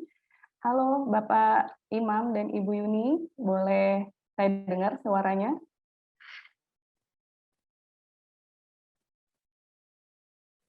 Iya, Bapak Imam dan Ibu Yuni. Halo, Assalamualaikum. Waalaikumsalam warahmatullahi wabarakatuh. Oke, bagaimana kabarnya Bapak dan Ibu Yuni? Semoga dalam keadaan sehat. Sehat. Alhamdulillah. Oke, tapi sebelum kedua-duanya mungkin saya langsung ke Ibu Yuni dulu ya. Sudah hadir di sini. Salam kenal, Ya, Mbak Yuni aja ya, sepertinya ini masih muda. Ya. Mbak Yuni, oke. Mungkin di sini sebenarnya ingin cerita-cerita aja sedikit gitu, cerita singkat ya Mbak. Panas. Awalnya seperti apa mungkin Mbak Yuni bisa mengenal produk SKB gitu, dan mungkin ada sanak keluarga atau ini kalau saya dapat datanya digunakan oleh sang ayah ya? Iya. SKB Vitex, oke. Jadi awal tahu SKB Vitex itu dari mana ya, Mbak Yuni? Boleh diceritakan? Awalnya sekitar awal tahun ini ya.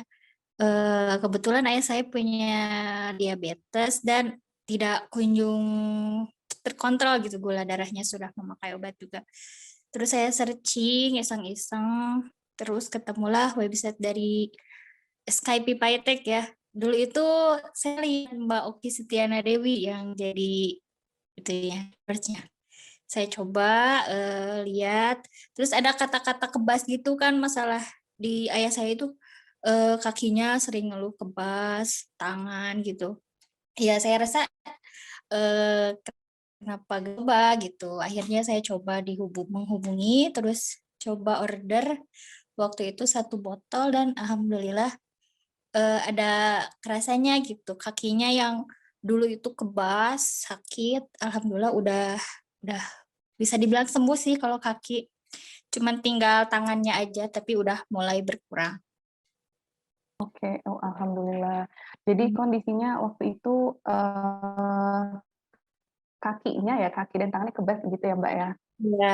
Kalau Oke. gula darah emang fluktuatif sih, naik turun. Turun. Oke, alhamdulillah. Nah, jadi kalau terakhir konsumsi itu mungkin di bulan apa gitu, Mbak? Masih mengkonsumsi Sekarang juga sekarang? masih saya order itu 22 Februari sampai sekarang udah habis kurang lebih 5 botol sih. Wah, alhamdulillah. Oke.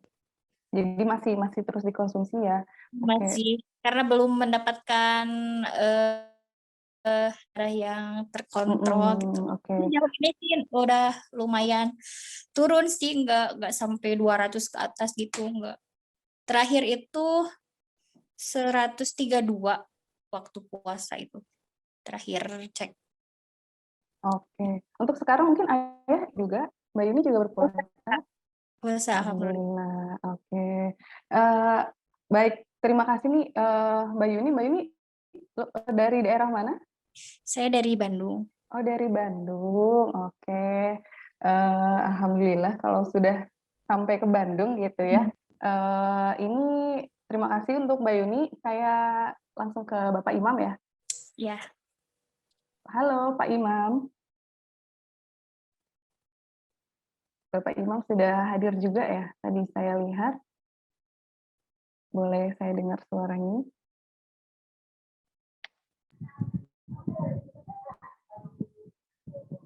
Halo, Assalamualaikum warahmatullahi wabarakatuh. Waalaikumsalam warahmatullahi wabarakatuh. Halo Pak Imam, salam kenal, saya Tacha dari SPB. Iya Mbak Tacha, baru kita ketemu nih. Iya. Walaupun cuma lewat Zoom aja ya, tapi mudah-mudahan ya di lain waktu. Saya berharap saya telah mengikuti tadi dari Ibu Dr. Rita. Saya berharap semoga dengan setelah selesainya pandemi ini, mungkin kita bisa bertatap muka. Amin, iya betul Pak.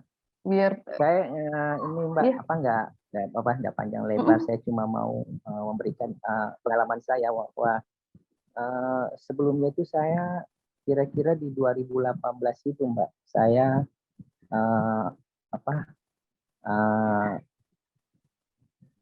kena diabetes itu, tapi saya merasakan itu di 2019. Nah, cuma pada waktu itu kan terlalu banyak obat ya, maksudnya herbal itu pun saya dapatkan dari sosial media.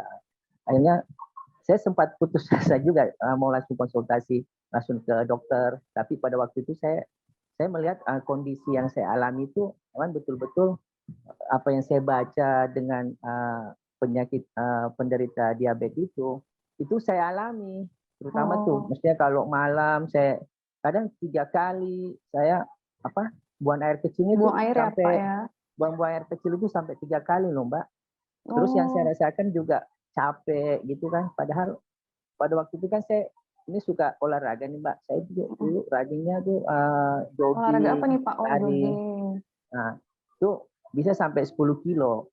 Tapi pada waktu itu di 5 kilo aja itu sudah terasa.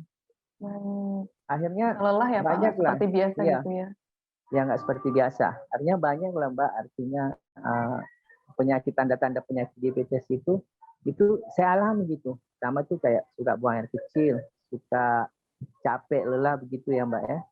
Nah, terus akhirnya saya sempat itu juga saya ada beberapa yang herbal itu yang saya coba.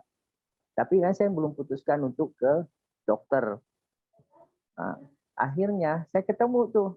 Jadi ada 4 produk yang saya coba, tapi hasilnya bukan malah turun, malah naik gitu. Saya punya gula darah, iya kan? Akhirnya kan misalnya kalau 1 bulan ini kan pasti ada ininya Mbak, ada hasil. Kalau misalnya saya pernah sampai 300 loh. Saya punya 300. Akhirnya kok turunnya nggak sampai maksudnya berharap lah 1 bulan saya minum obatnya itu kan ada penurunan itunya ya. Ini kok nggak turun ya, Pak, ya? malah pokoknya stabil di 300 gitu. Akhirnya alhamdulillah pada waktu itu saya searching di Facebook. Saya ketemu tuh Vitax. Akhirnya saya baca. Akhirnya udahlah saya hubungi ininya. Ke customer kami ya Pak. Ya, customer kontak personnya. Akhirnya setelah itu hari itu juga saya putuskan, saya bilang deh, saya coba deh 1 botol dulu. Saya coba 1 botol. Alhamdulillah 1 bulan begitu Mbak, saya pakai.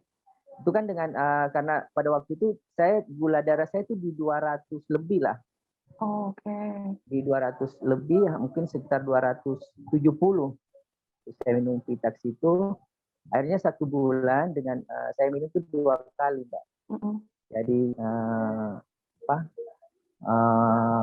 malam sama pagi, itu 2 kali. Itu rutin, saya minum.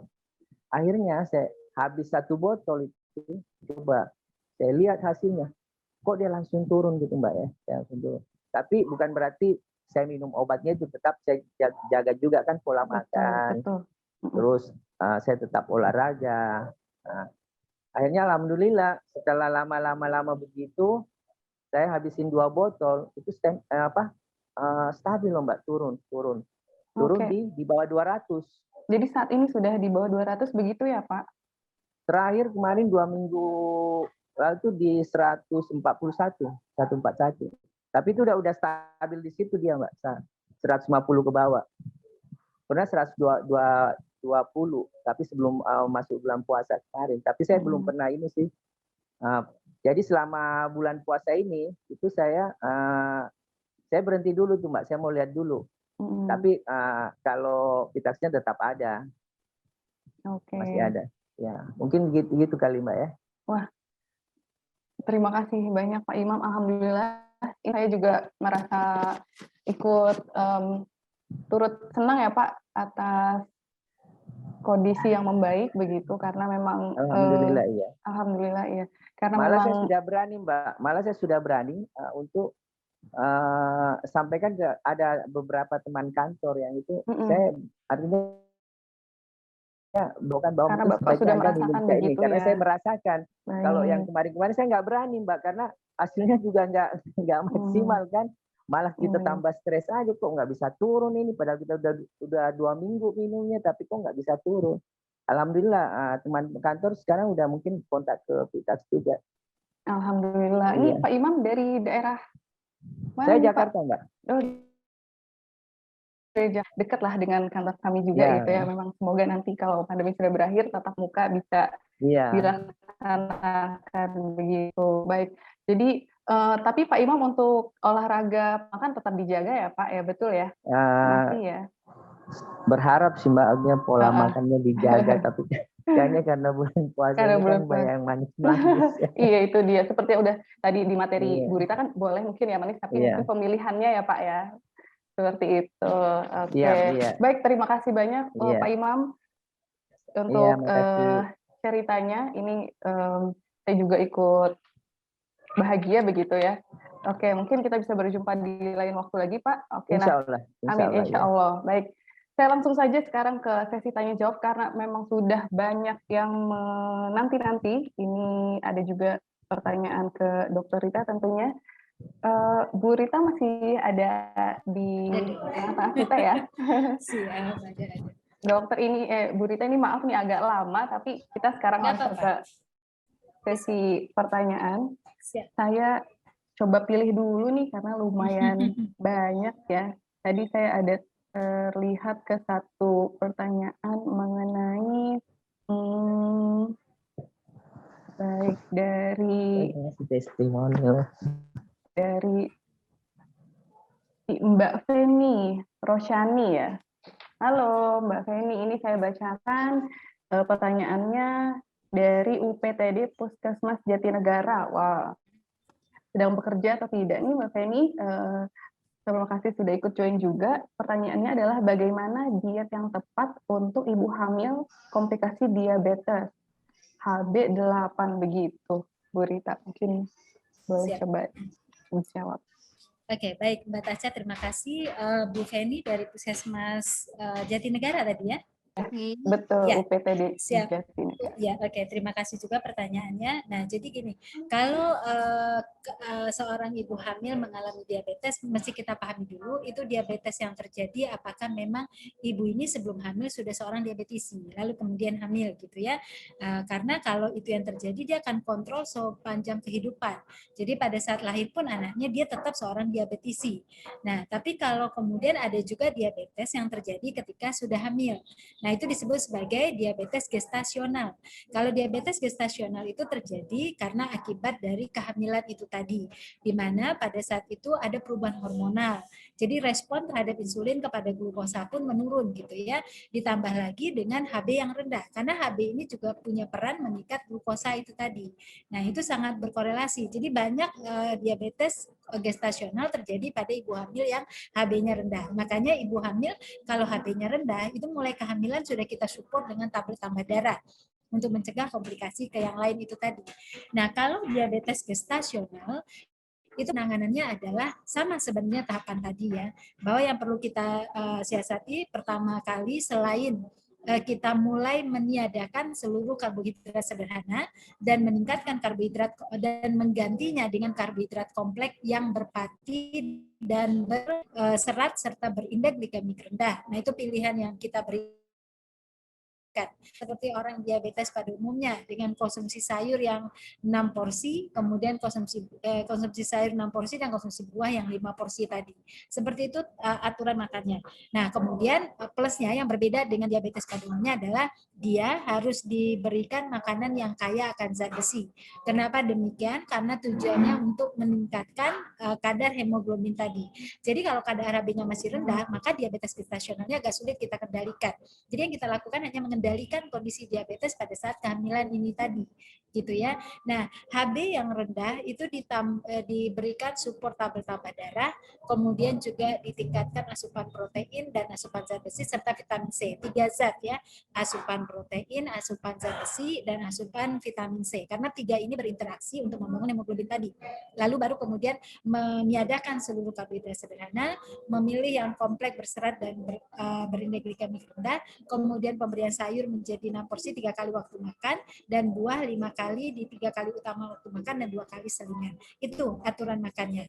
Nah, ibu ini harus belajar untuk makan sedikit tetapi beberapa kali dalam sehari yang menjadi 6 kali pembagian itu tadi. Dan seluruh lauk pada ibu hamil yang yang gestasional ini kalau kemudian dilihat kenaikan berat badannya telah melebihi dari yang seharusnya, maka semua jenis lauknya itu tidak boleh diproses dengan berlemak atau berminyak. Kira-kira itu. Nah, kemudian ternyata kadar glukosa darahnya pada ambang batas membahayakan, maka itu butuh keputusan penggunaan obat yang ditentukan oleh dokter yang merawat. Ya, saya kira demikian, Mbak Feni. Kembali ke Mbak Taca. Baik, dokter. Terima kasih untuk jawabannya yang sangat lengkap. Semoga Mbak Feni terjawab ya, Mbak, pertanyaannya. Nah, ini dokter, saya ada lagi pertanyaan. Sama-sama. Ya, ada lagi dari Bapak Sutekman Fauzi. Jadi pertanyaannya adalah pankreas adalah penghasil insulin gitu. Jadi kalau pankreas kurang baik kondisinya tentu menghasilkan insulinnya jadi terganggu. Nah, maka mana yang diobati dulu nih Bu, untuk penderita diabetes ya? Apakah pankreasnya atau menurunkan gula darahnya gitu? Ya, nah terima kasih atas pertanyaannya. Nah, yang perlu kita pahami adalah bahwa diabetes ini ada 2 tipe ya. Ada diabetes tipe 1, ada tipe 2. Kalau diabetes tipe 1 itu ada karena kerusakan pankreas. Ya, jadi lebih sebagian besar kasus diabetes tipe 1 itu karena ada gangguan pada pankreasnya sehingga kemudian tidak bisa memproduksi insulin. Jadi tidak bisa memproduksi insulin. Makanya penanganannya adalah memberikan terapi pengganti insulin lewat suntikan ataupun lewat obat-obatan ya. Jadi itu untuk diabetes tipe 1 dan ini biasanya terjadi pada tahap umur lebih muda. Jadi pada muda udah ketahuan itu dia akan mengalami ini. Nah, pankreas itu rusak karena apa? Bisa karena genetiknya waktu lahir memang pankreasnya tidak sempurna, bisa juga karena virus, bakteri dan lain sebagainya gitu ya. Nah, yang kedua diabetes tipe 2. Kalau diabetes tipe 2 itu adalah karena gaya hidup. Jadi orang-orang yang mempunyai pankreasnya nggak rusak, pankreasnya baik-baik aja. Setiap saat juga menghasilkan insulin dengan jumlah yang cukup. Tapi orang ini punya kebiasaan selalu memasukkan makanan yang bisa men-trigger insulin itu bekerja berat. Yang bisa men-trigger insulin itu untuk diproduksi berlebihan. Pada akhirnya insulin itu menjadi resisten, tidak mampu lagi bekerja dengan cara baik. Karena selama ini selalu dipaksa untuk bekerja berat karena tidak ada waktu untuk berhenti dia bekerja. Jadi orang-orang yang punya makan itu tinggi gula selalu dan itu berkali-kali dilakukan. Kemudian kurang olahraga, kurang membakar. Nah, ini yang tipe 2. Nah, sekarang pengobatan yang tipe 2 apa? Kalau pengobatan tipe 2 adalah memberikan makanan itu untuk mensensitifkan kembali insulin itu tadi. Jadi produksinya mah sama, banyak juga tapi udah nggak sensitif.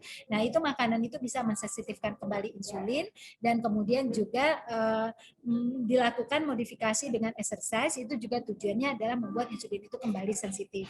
Nah, kira-kira itu. Tapi itu tidak bermakna besar kalau orang itu tidak patuh.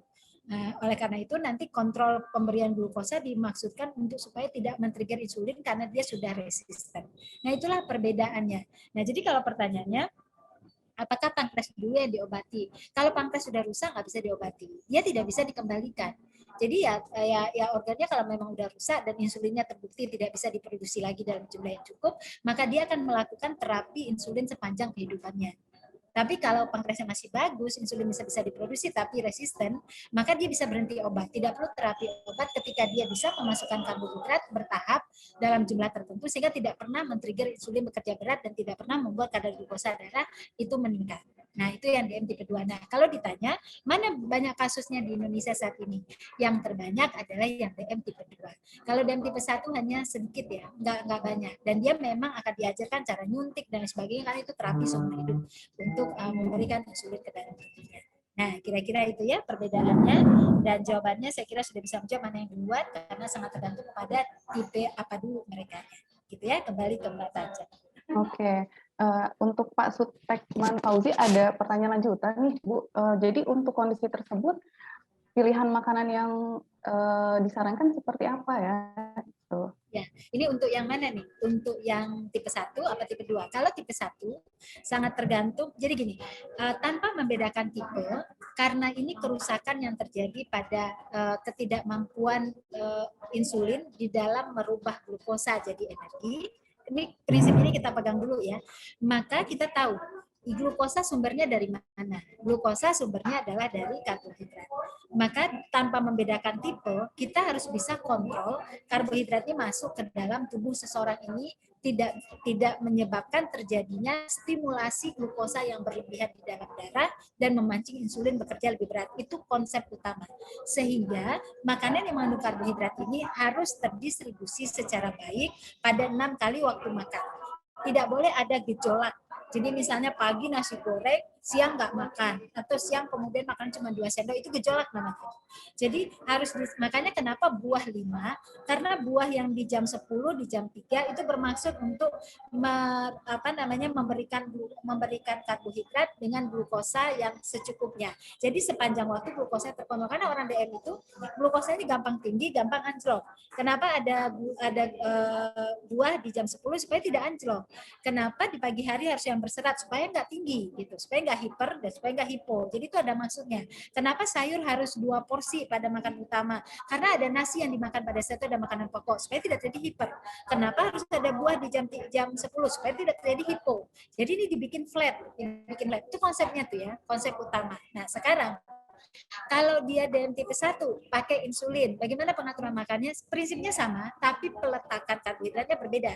Kalau dia suntikannya bisa menurunkan kadar glukosa darah, maka sebelum suntikan dia harus kita berikan makanan karbohidrat dulu supaya ketika disuntik tidak anjlok, dia tidak hipo gitu. Jadi kita akan menyesuaikan suntikan yang diberikan oleh dokter itu berapa kali, 2 atau 3 kali atau 4 kali. Lalu 2, 3, 4 itu diletakkan di jam berapa? Nanti kita menyesuaikan letakkan makanan karbohidratnya itu di jam tersebut sesuai dengan obat. Tapi kalau dia DM 2 itu enggak ada penggantian insulin di sana. Ya, obat itu dokter bukan untuk menganti insulin, tapi membantu glukosa yang tinggi itu turun sejenak gitu ya. Tapi nanti dia makan kan naik lagi. Nah, jadi kalau yang tipe 2 kita berproses dengan yang tadi aja, bahwa ada 3 kali waktu makan utama yang disepakati dulu. Kalau pagi jam 7 seumur hidup jam 7. Kalau siang jam 12 seumur hidup jam 12. Kalau malam jam 6 seumur hidup jam 6. Lalu makanan selingan jam 10 sama jam 4 itu juga seumur hidup jam 10 jam 4 gitu ya.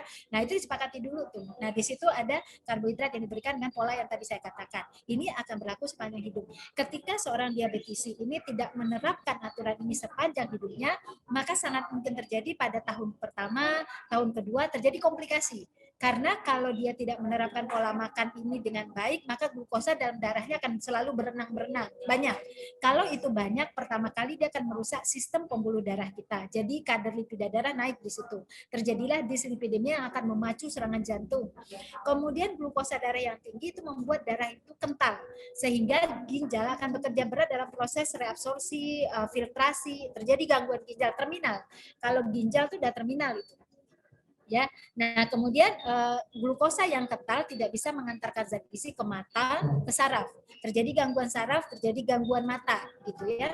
Jadi efeknya luar biasa sekali untuk kondisi glukosa darah tidak terkontrol.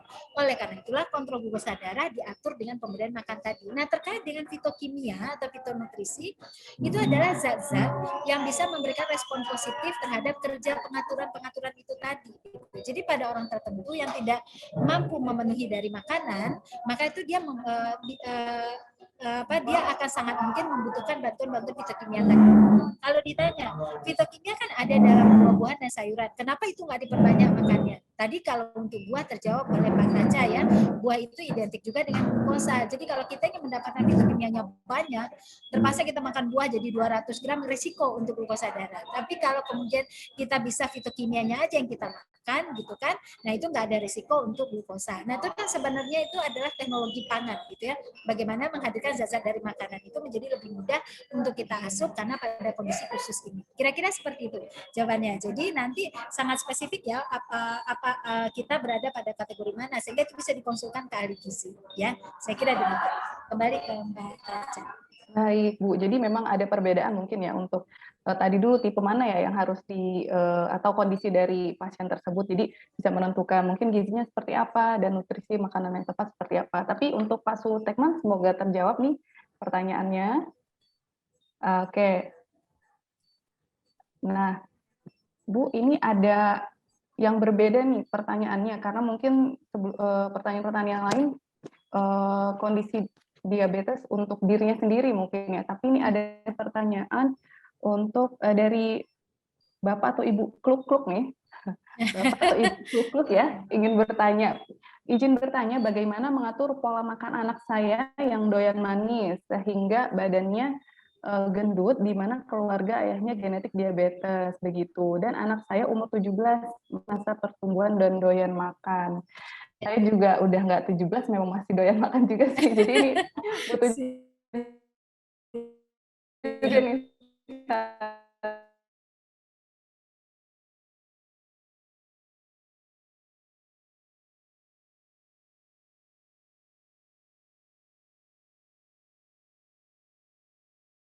Diabetes. Yang ketiga, dia suka mengkonsumsi makanan minuman manis. Berarti resikonya 3. Nah, ini peran orang tua sangat dibutuhkan sekali. Jadi pada hari ini Ibu sudah tahu betul bahwa anak Ibu punya resiko besar untuk terjadi diabetes karena ada 3 resiko yang ada di sekitarnya si anak ini.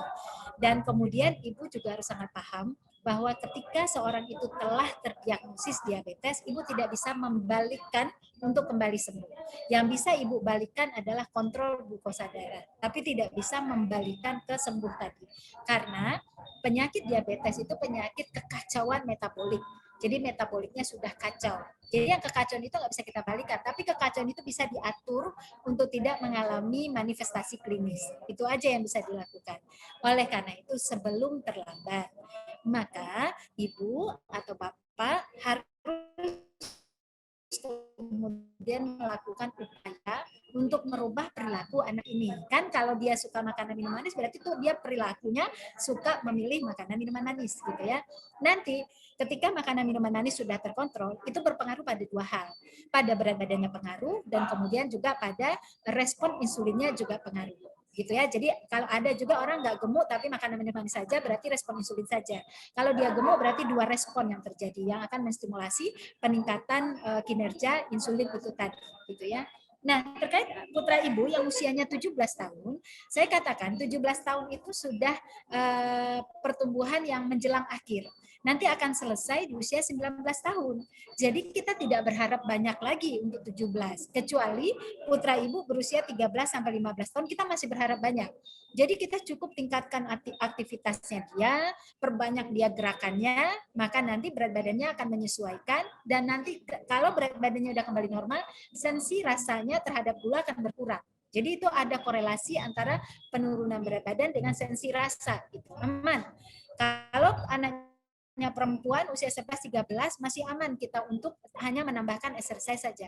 Tapi kalau usia sudah 17, udah akhir selesai pertumbuhan. Jadi memang harus dilakukan intervensi diet.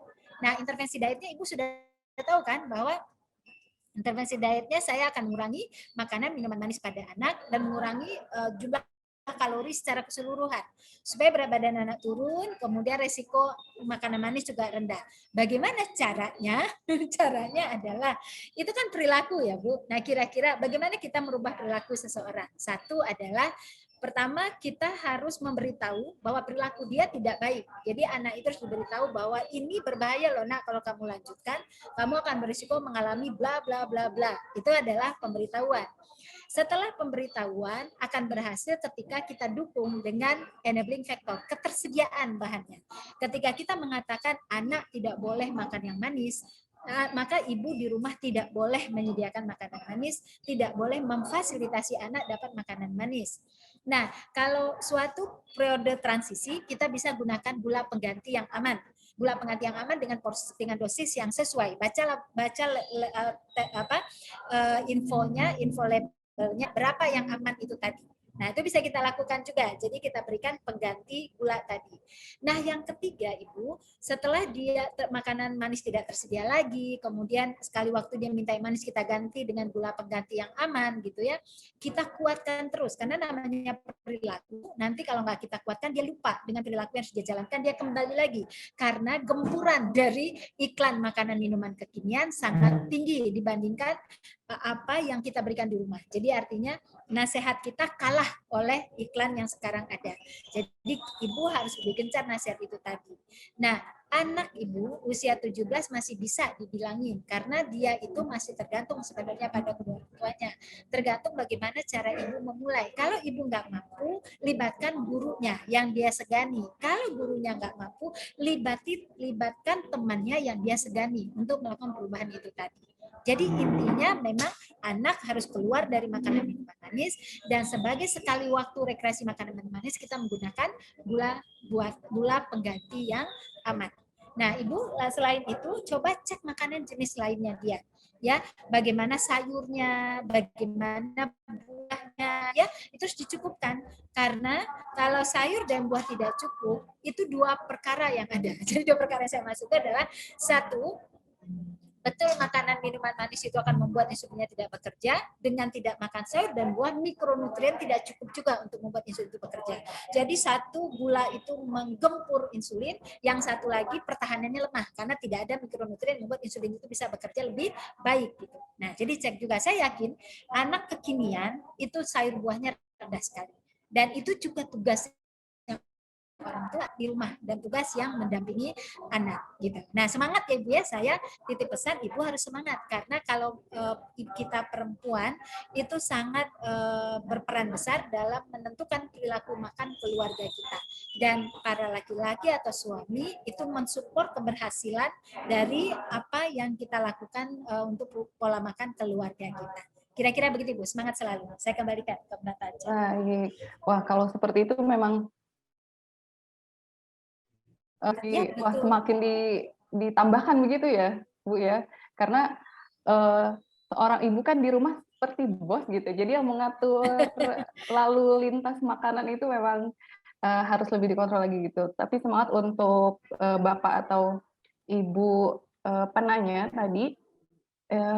Kita masih ada beberapa pertanyaan, mungkin 2 lagi boleh begitu ya Bu ya? Ya, boleh Mbak Taca. Oh ya, saya juga mau titip pesan Mbak Taca. Boleh. Untuk anak-anak yang gemuk itu senantiasa dia diaktifkan bergerak gitu. Minimal setiap keseharian itu ada keseimbangan energi. Jadi saya juga punya beberapa kasus anak yang gemuk kan tidak mudah untuk segera mendefisitkan makanannya. Sehingga dia dibawa aktif. Kalau perlu masukkan dia ke klub olahraga gitu. Jadi walaupun dia gemuk, belum turun-turun juga beratnya, tapi kemudian dia rajin olahraga, minimal kita mempertahankan keseimbangan hari-hari tadi. Dan Ibu boleh dicek pada leher belakangnya, dicek ada nggak garis-garis kayak hitam gitu. Jadi hitam tapi nggak rata gitu ya. Nah, kalau memang Ibu ragu apakah ini hitam karena kotoran atau apa, dibersihin dulu, dilulu. Kalau nggak hilang Ibu itu jadi udah mulai nggak sensitif. Jadi hati-hati banget ya. Artinya dia sebentar lagi akan terdiagnosis gitu. Kalau sudah ada tanda-tanda di belakang lehernya. Jadi Ibu boleh cek itu juga ya. Oke, baik. Oke, jadi tanda-tanda seperti itu yang mungkin dikhawatirkan ya, Bu ya, mungkin bisa muncul kalau kondisinya sudah mungkin gemuk. Ya. Lalu Dan untuk tanda-tanda itu Mbak Taca itu hanya pada anak-anak. Jadi pada orang dewasa nggak berkorelasi. Jadi kalau orang dewasa gemuk, lalu ada hitam di belakangnya nggak berkorelasi terhadap resistensi insulin. Tapi kalau pada anak-anak, penelitian mengatakan ada link, ada hubungan terhadap risiko diabetes. Ya. Baik, jadi selagi masih bisa dicegah atau masih bisa dikontrol begitu ya Bu Rita, jadi ada baiknya untuk disegerakan begitu. Oke, karena memang kondisi anak-anak saat ini kan Bu banyak nonton via YouTube begitu ya, karena ya hiburannya memang sekarang ke situ, mungkin tidak bisa disalahkan, tapi cara pengelolaan aja atau dikontrolnya begitu ya. Nah, kita ke pertanyaan selanjutnya. Ini, Assalamualaikum, izin bertanya Bu Dr. Rita dari Dinas Sari Gizi, apakah makanan atau minuman herbal seperti rebusan kulit buah atau daun-daun, nih misal kulit manggis, daun jambu dan lain-lain, apa bisa dibilang sebagai fitonutrisi dan seperti apa efek samping bagi organ dalam? Ya. Baik Mbak Taca, pertanyaannya sesuai dengan materi kita hari ini ya, fitosemikal gitu ya, atau fitokimia gitu ya. Betul Ibu, seluruh zat kimia yang terdapat pada tanaman itu kita sebut sebagai fitonutrisi atau fitosemikal ya. Jadi itu betul. Nah, persoalannya adalah ketika zat fito itu diekstrak, itu kita harus menjadi konsumen yang cerdas. Karena tidak semua yang diekstrak itu kemudian telah terbukti secara ilmiah bisa memperbaiki, mempunyai peran sebagai fitosemikal yang dimaksud gitu ya. Jadi kita tahu misalnya, di kulit manggis ada flavonoid. Dan flavonoid kan memang menghambat kerja glut, membuat insulin menjadi sensitif kembali gitu ya. Atau kemudian di ekstrak lain tadi itu memang ada flavonoid dan dia punya peran seperti itu. Nah, ketika dia diekstrak, nah hasil ekstraknya ini kan kaya akan fitosemikal tadi. Apakah dia memang terbukti untuk bisa membuat insulin bekerja lebih sensitif atau memperbaiki pankreas? Jawabannya adalah harus dibuktikan dengan penelitian dulu, gitu ya. Jadi nggak bisa serta-merta seluruh produk herbal kita samakan. Jadi kita harus menjadi konsumen cerdas mencari tahu bagaimana efek ini dan sudah. Jadi yang paling aman adalah kalau dia sudah terstandarisasi BPOM, itu berarti apa yang dia ucapkan itu sudah disahkan oleh BPOM sebagai badan di Indonesia yang mengawasi tentang produk-produk itu tadi. Tapi sekarang herbal yang berkembang banyak yang belum melewati BPOM. Nah, Ibu hati-hati tentang ini ya. Bisa jadi, nah ini bisa jadi ya, ketika dosis fito itu tidak tepat, berlaku kebalikan. Banyak kejadiannya Ibu, ketika orang mengkonsumsi herbal yang tidak terstandar BPOM dan tidak mengikuti dosis yang sesungguhnya dia konsumsi, terjadilah hipoglikemi yang drastis. Akhirnya dia mengalami pemberatan penyakitnya DM. Itu kan resiko perburukan DM itu. Dan itu bahaya, bisa mengancam jiwanya dia gitu ya. Nah, jadi saya titip pesan aja, begitu banyak sekarang produk herbal, maka kita harus menjadi orang yang cerdas untuk melihat izin BPOM dan melihat hasil-hasil penelitian yang telah mereka terbitkan, dan kalau perlu melihat juga kepada orang-orang yang telah menggunakan produk tadi.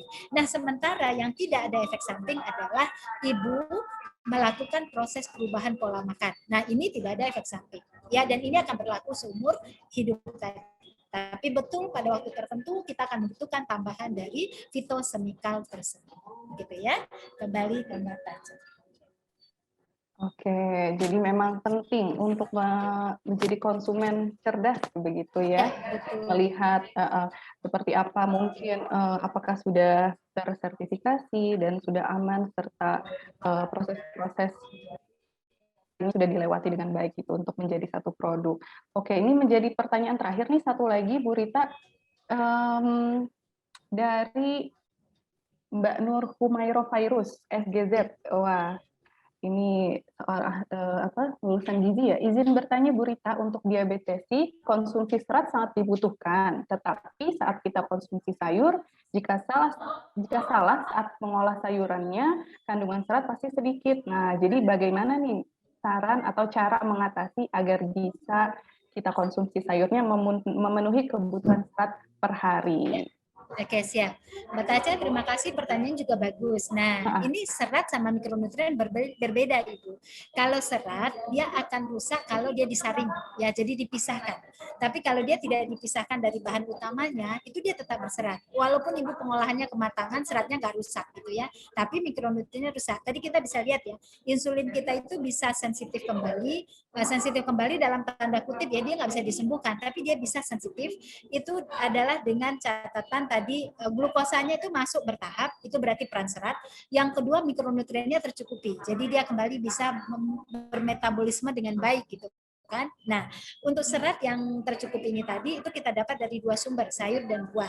Nah, sayur dan buah itu harus diolah secara utuh, tidak boleh diolah dengan proses pemisahan serat. Kalau dilakukan pemisahan serat, maka akan terjadilah kehilangan serat tadi. Misalnya ini Bu, saya bikin jus timun sama melon, lalu saya saring. Nah, itu nggak boleh ya, karena harus dimakan bareng-bareng dengan itu. Jadi setelah di blender ya langsung diminum gitu. Atau saya bikin sayur, saya cincang halus-halus, setelah itu saya saring gitu, dapat airnya, itu juga nggak boleh gitu ya.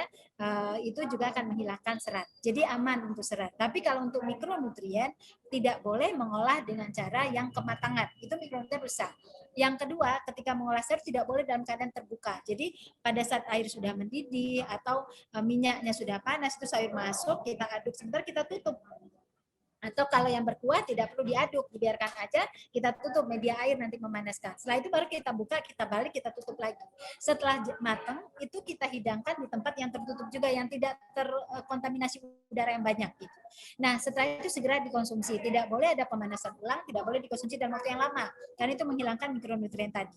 Dan kemudian mengangkat makanan sayur itu adalah setengah matang, 3/4 matang harus diangkat. Proses pematangan nanti berlanjut di suhu ruang gitu ya. Nah, itu yang perlu diperhatikan. Untuk buah tidak boleh ada proses jus yang dipisahkan. Jadi proses juicer itu tidak kita sarankan. Blender ya, karena tidak ada proses penyaringan di situ. Nah, itu yang Ibu perlu perhatikan untuk serat dan dan mikronutrien. Tadi saya sudah beri catatan penting ya. Serat bisa terpenuhi 3 strategi itu tadi. Jadi kalau kita tidak memenuhi 3 strategi yang saya katakan tadi, sulit untuk mendapatkan serat yang cukup sebanyak 25-30 gram untuk mengendalikan kadar glukosa darah pada orang yang telah menderita diabetes mellitus. Gitu ya. Kembali ke Mbak Taca. Wah, oke. Bu Rita, terima kasih banyak penjelasannya dari pertanyaan-pertanyaan tadi. Tapi memang belum semua terjawab, Ibu. Memang karena banyak yang bertanya. Mohon maaf untuk yang belum sempat ditanyakan atau dijawab oleh Bu Rita pada siang hari ini. Tapi pertanyaan tadi menutup sesi tanya-jawab. Saya terima kasih untuk semua pertanyaan yang sudah masuk, para peserta yang sudah ikut berpartisipasi. Untuk sesi selanjutnya, ini saya mau minta lagi untuk Bu Rita untuk pilih satu penanya atau pertanyaan terbaik. Jadi kita akan ada 2 pertanyaan terbaik untuk diberikan hadiah ya, begitu, berupa produk dari SKJ itu SK Vitex. Mungkin saya minta satu dipilih oleh Bu Rita, satu dipilih oleh Bu Lilis. Ya, Bu Lilis boleh ya? Oke. Mbak Taca, SKV itu rasanya ada manis-manisnya enggak? Dia seger asem begitu, Dokter. Oke, siap. Jadi manis alami dari sayur dan buahnya itu ya? Betul. Oke, kalau begitu hadiah ini saya berikan untuk yang tadi si ibu punya anak obesitas. Jadi anaknya jangan lagi diberi gula macam-macam, tapi berikan itu. Karena ada fitokimia nanti akan membantu untuk memperbaiki metaboliknya, tapi dia tetap merasakan manisnya hidup. Oke, waduh, Luar itu biasa. filosofinya luar Soalnya biasa, Bu putranya Rita. sangat suka manis terlihat ya, jadi Iya, coba diganti benar-benar. manis yang bermanfaat ya. Oke. Oke, baik, terima kasih Bu Rita. Dokter Rita Ramayuli sudah memilih satu. Nah, kita akan lanjut nih untuk satu pertanyaan terbaik lagi. Disampaikan oleh Bu Lilis. Bu Lilis, apa sudah memilih? Oke, thank you Mbak Taca. Sebenarnya saya sudah sudah melihat beliau dari tadi. Jadi dari cara beliau itu menyimak materi dari Bu Rita, luar biasa. Terus pertanyaan beliau juga bagus. Jadi kalau dari saya pilih Bapak Sutekman Fauzi. Waduh. Selamat kepada Bapak Sutekman Fauzi dan Bapak atau Ibu Klub kalau tidak salah tadi ya yang menanyakan untuk anaknya. Nanti untuk para pemenang atau penerima produk di siang hari ini, tim SKB akan menghubungi ya. Jadi nanti tidak usah khawatir, kami akan hubungi dan minta untuk info mungkin pengiriman produk seperti itu.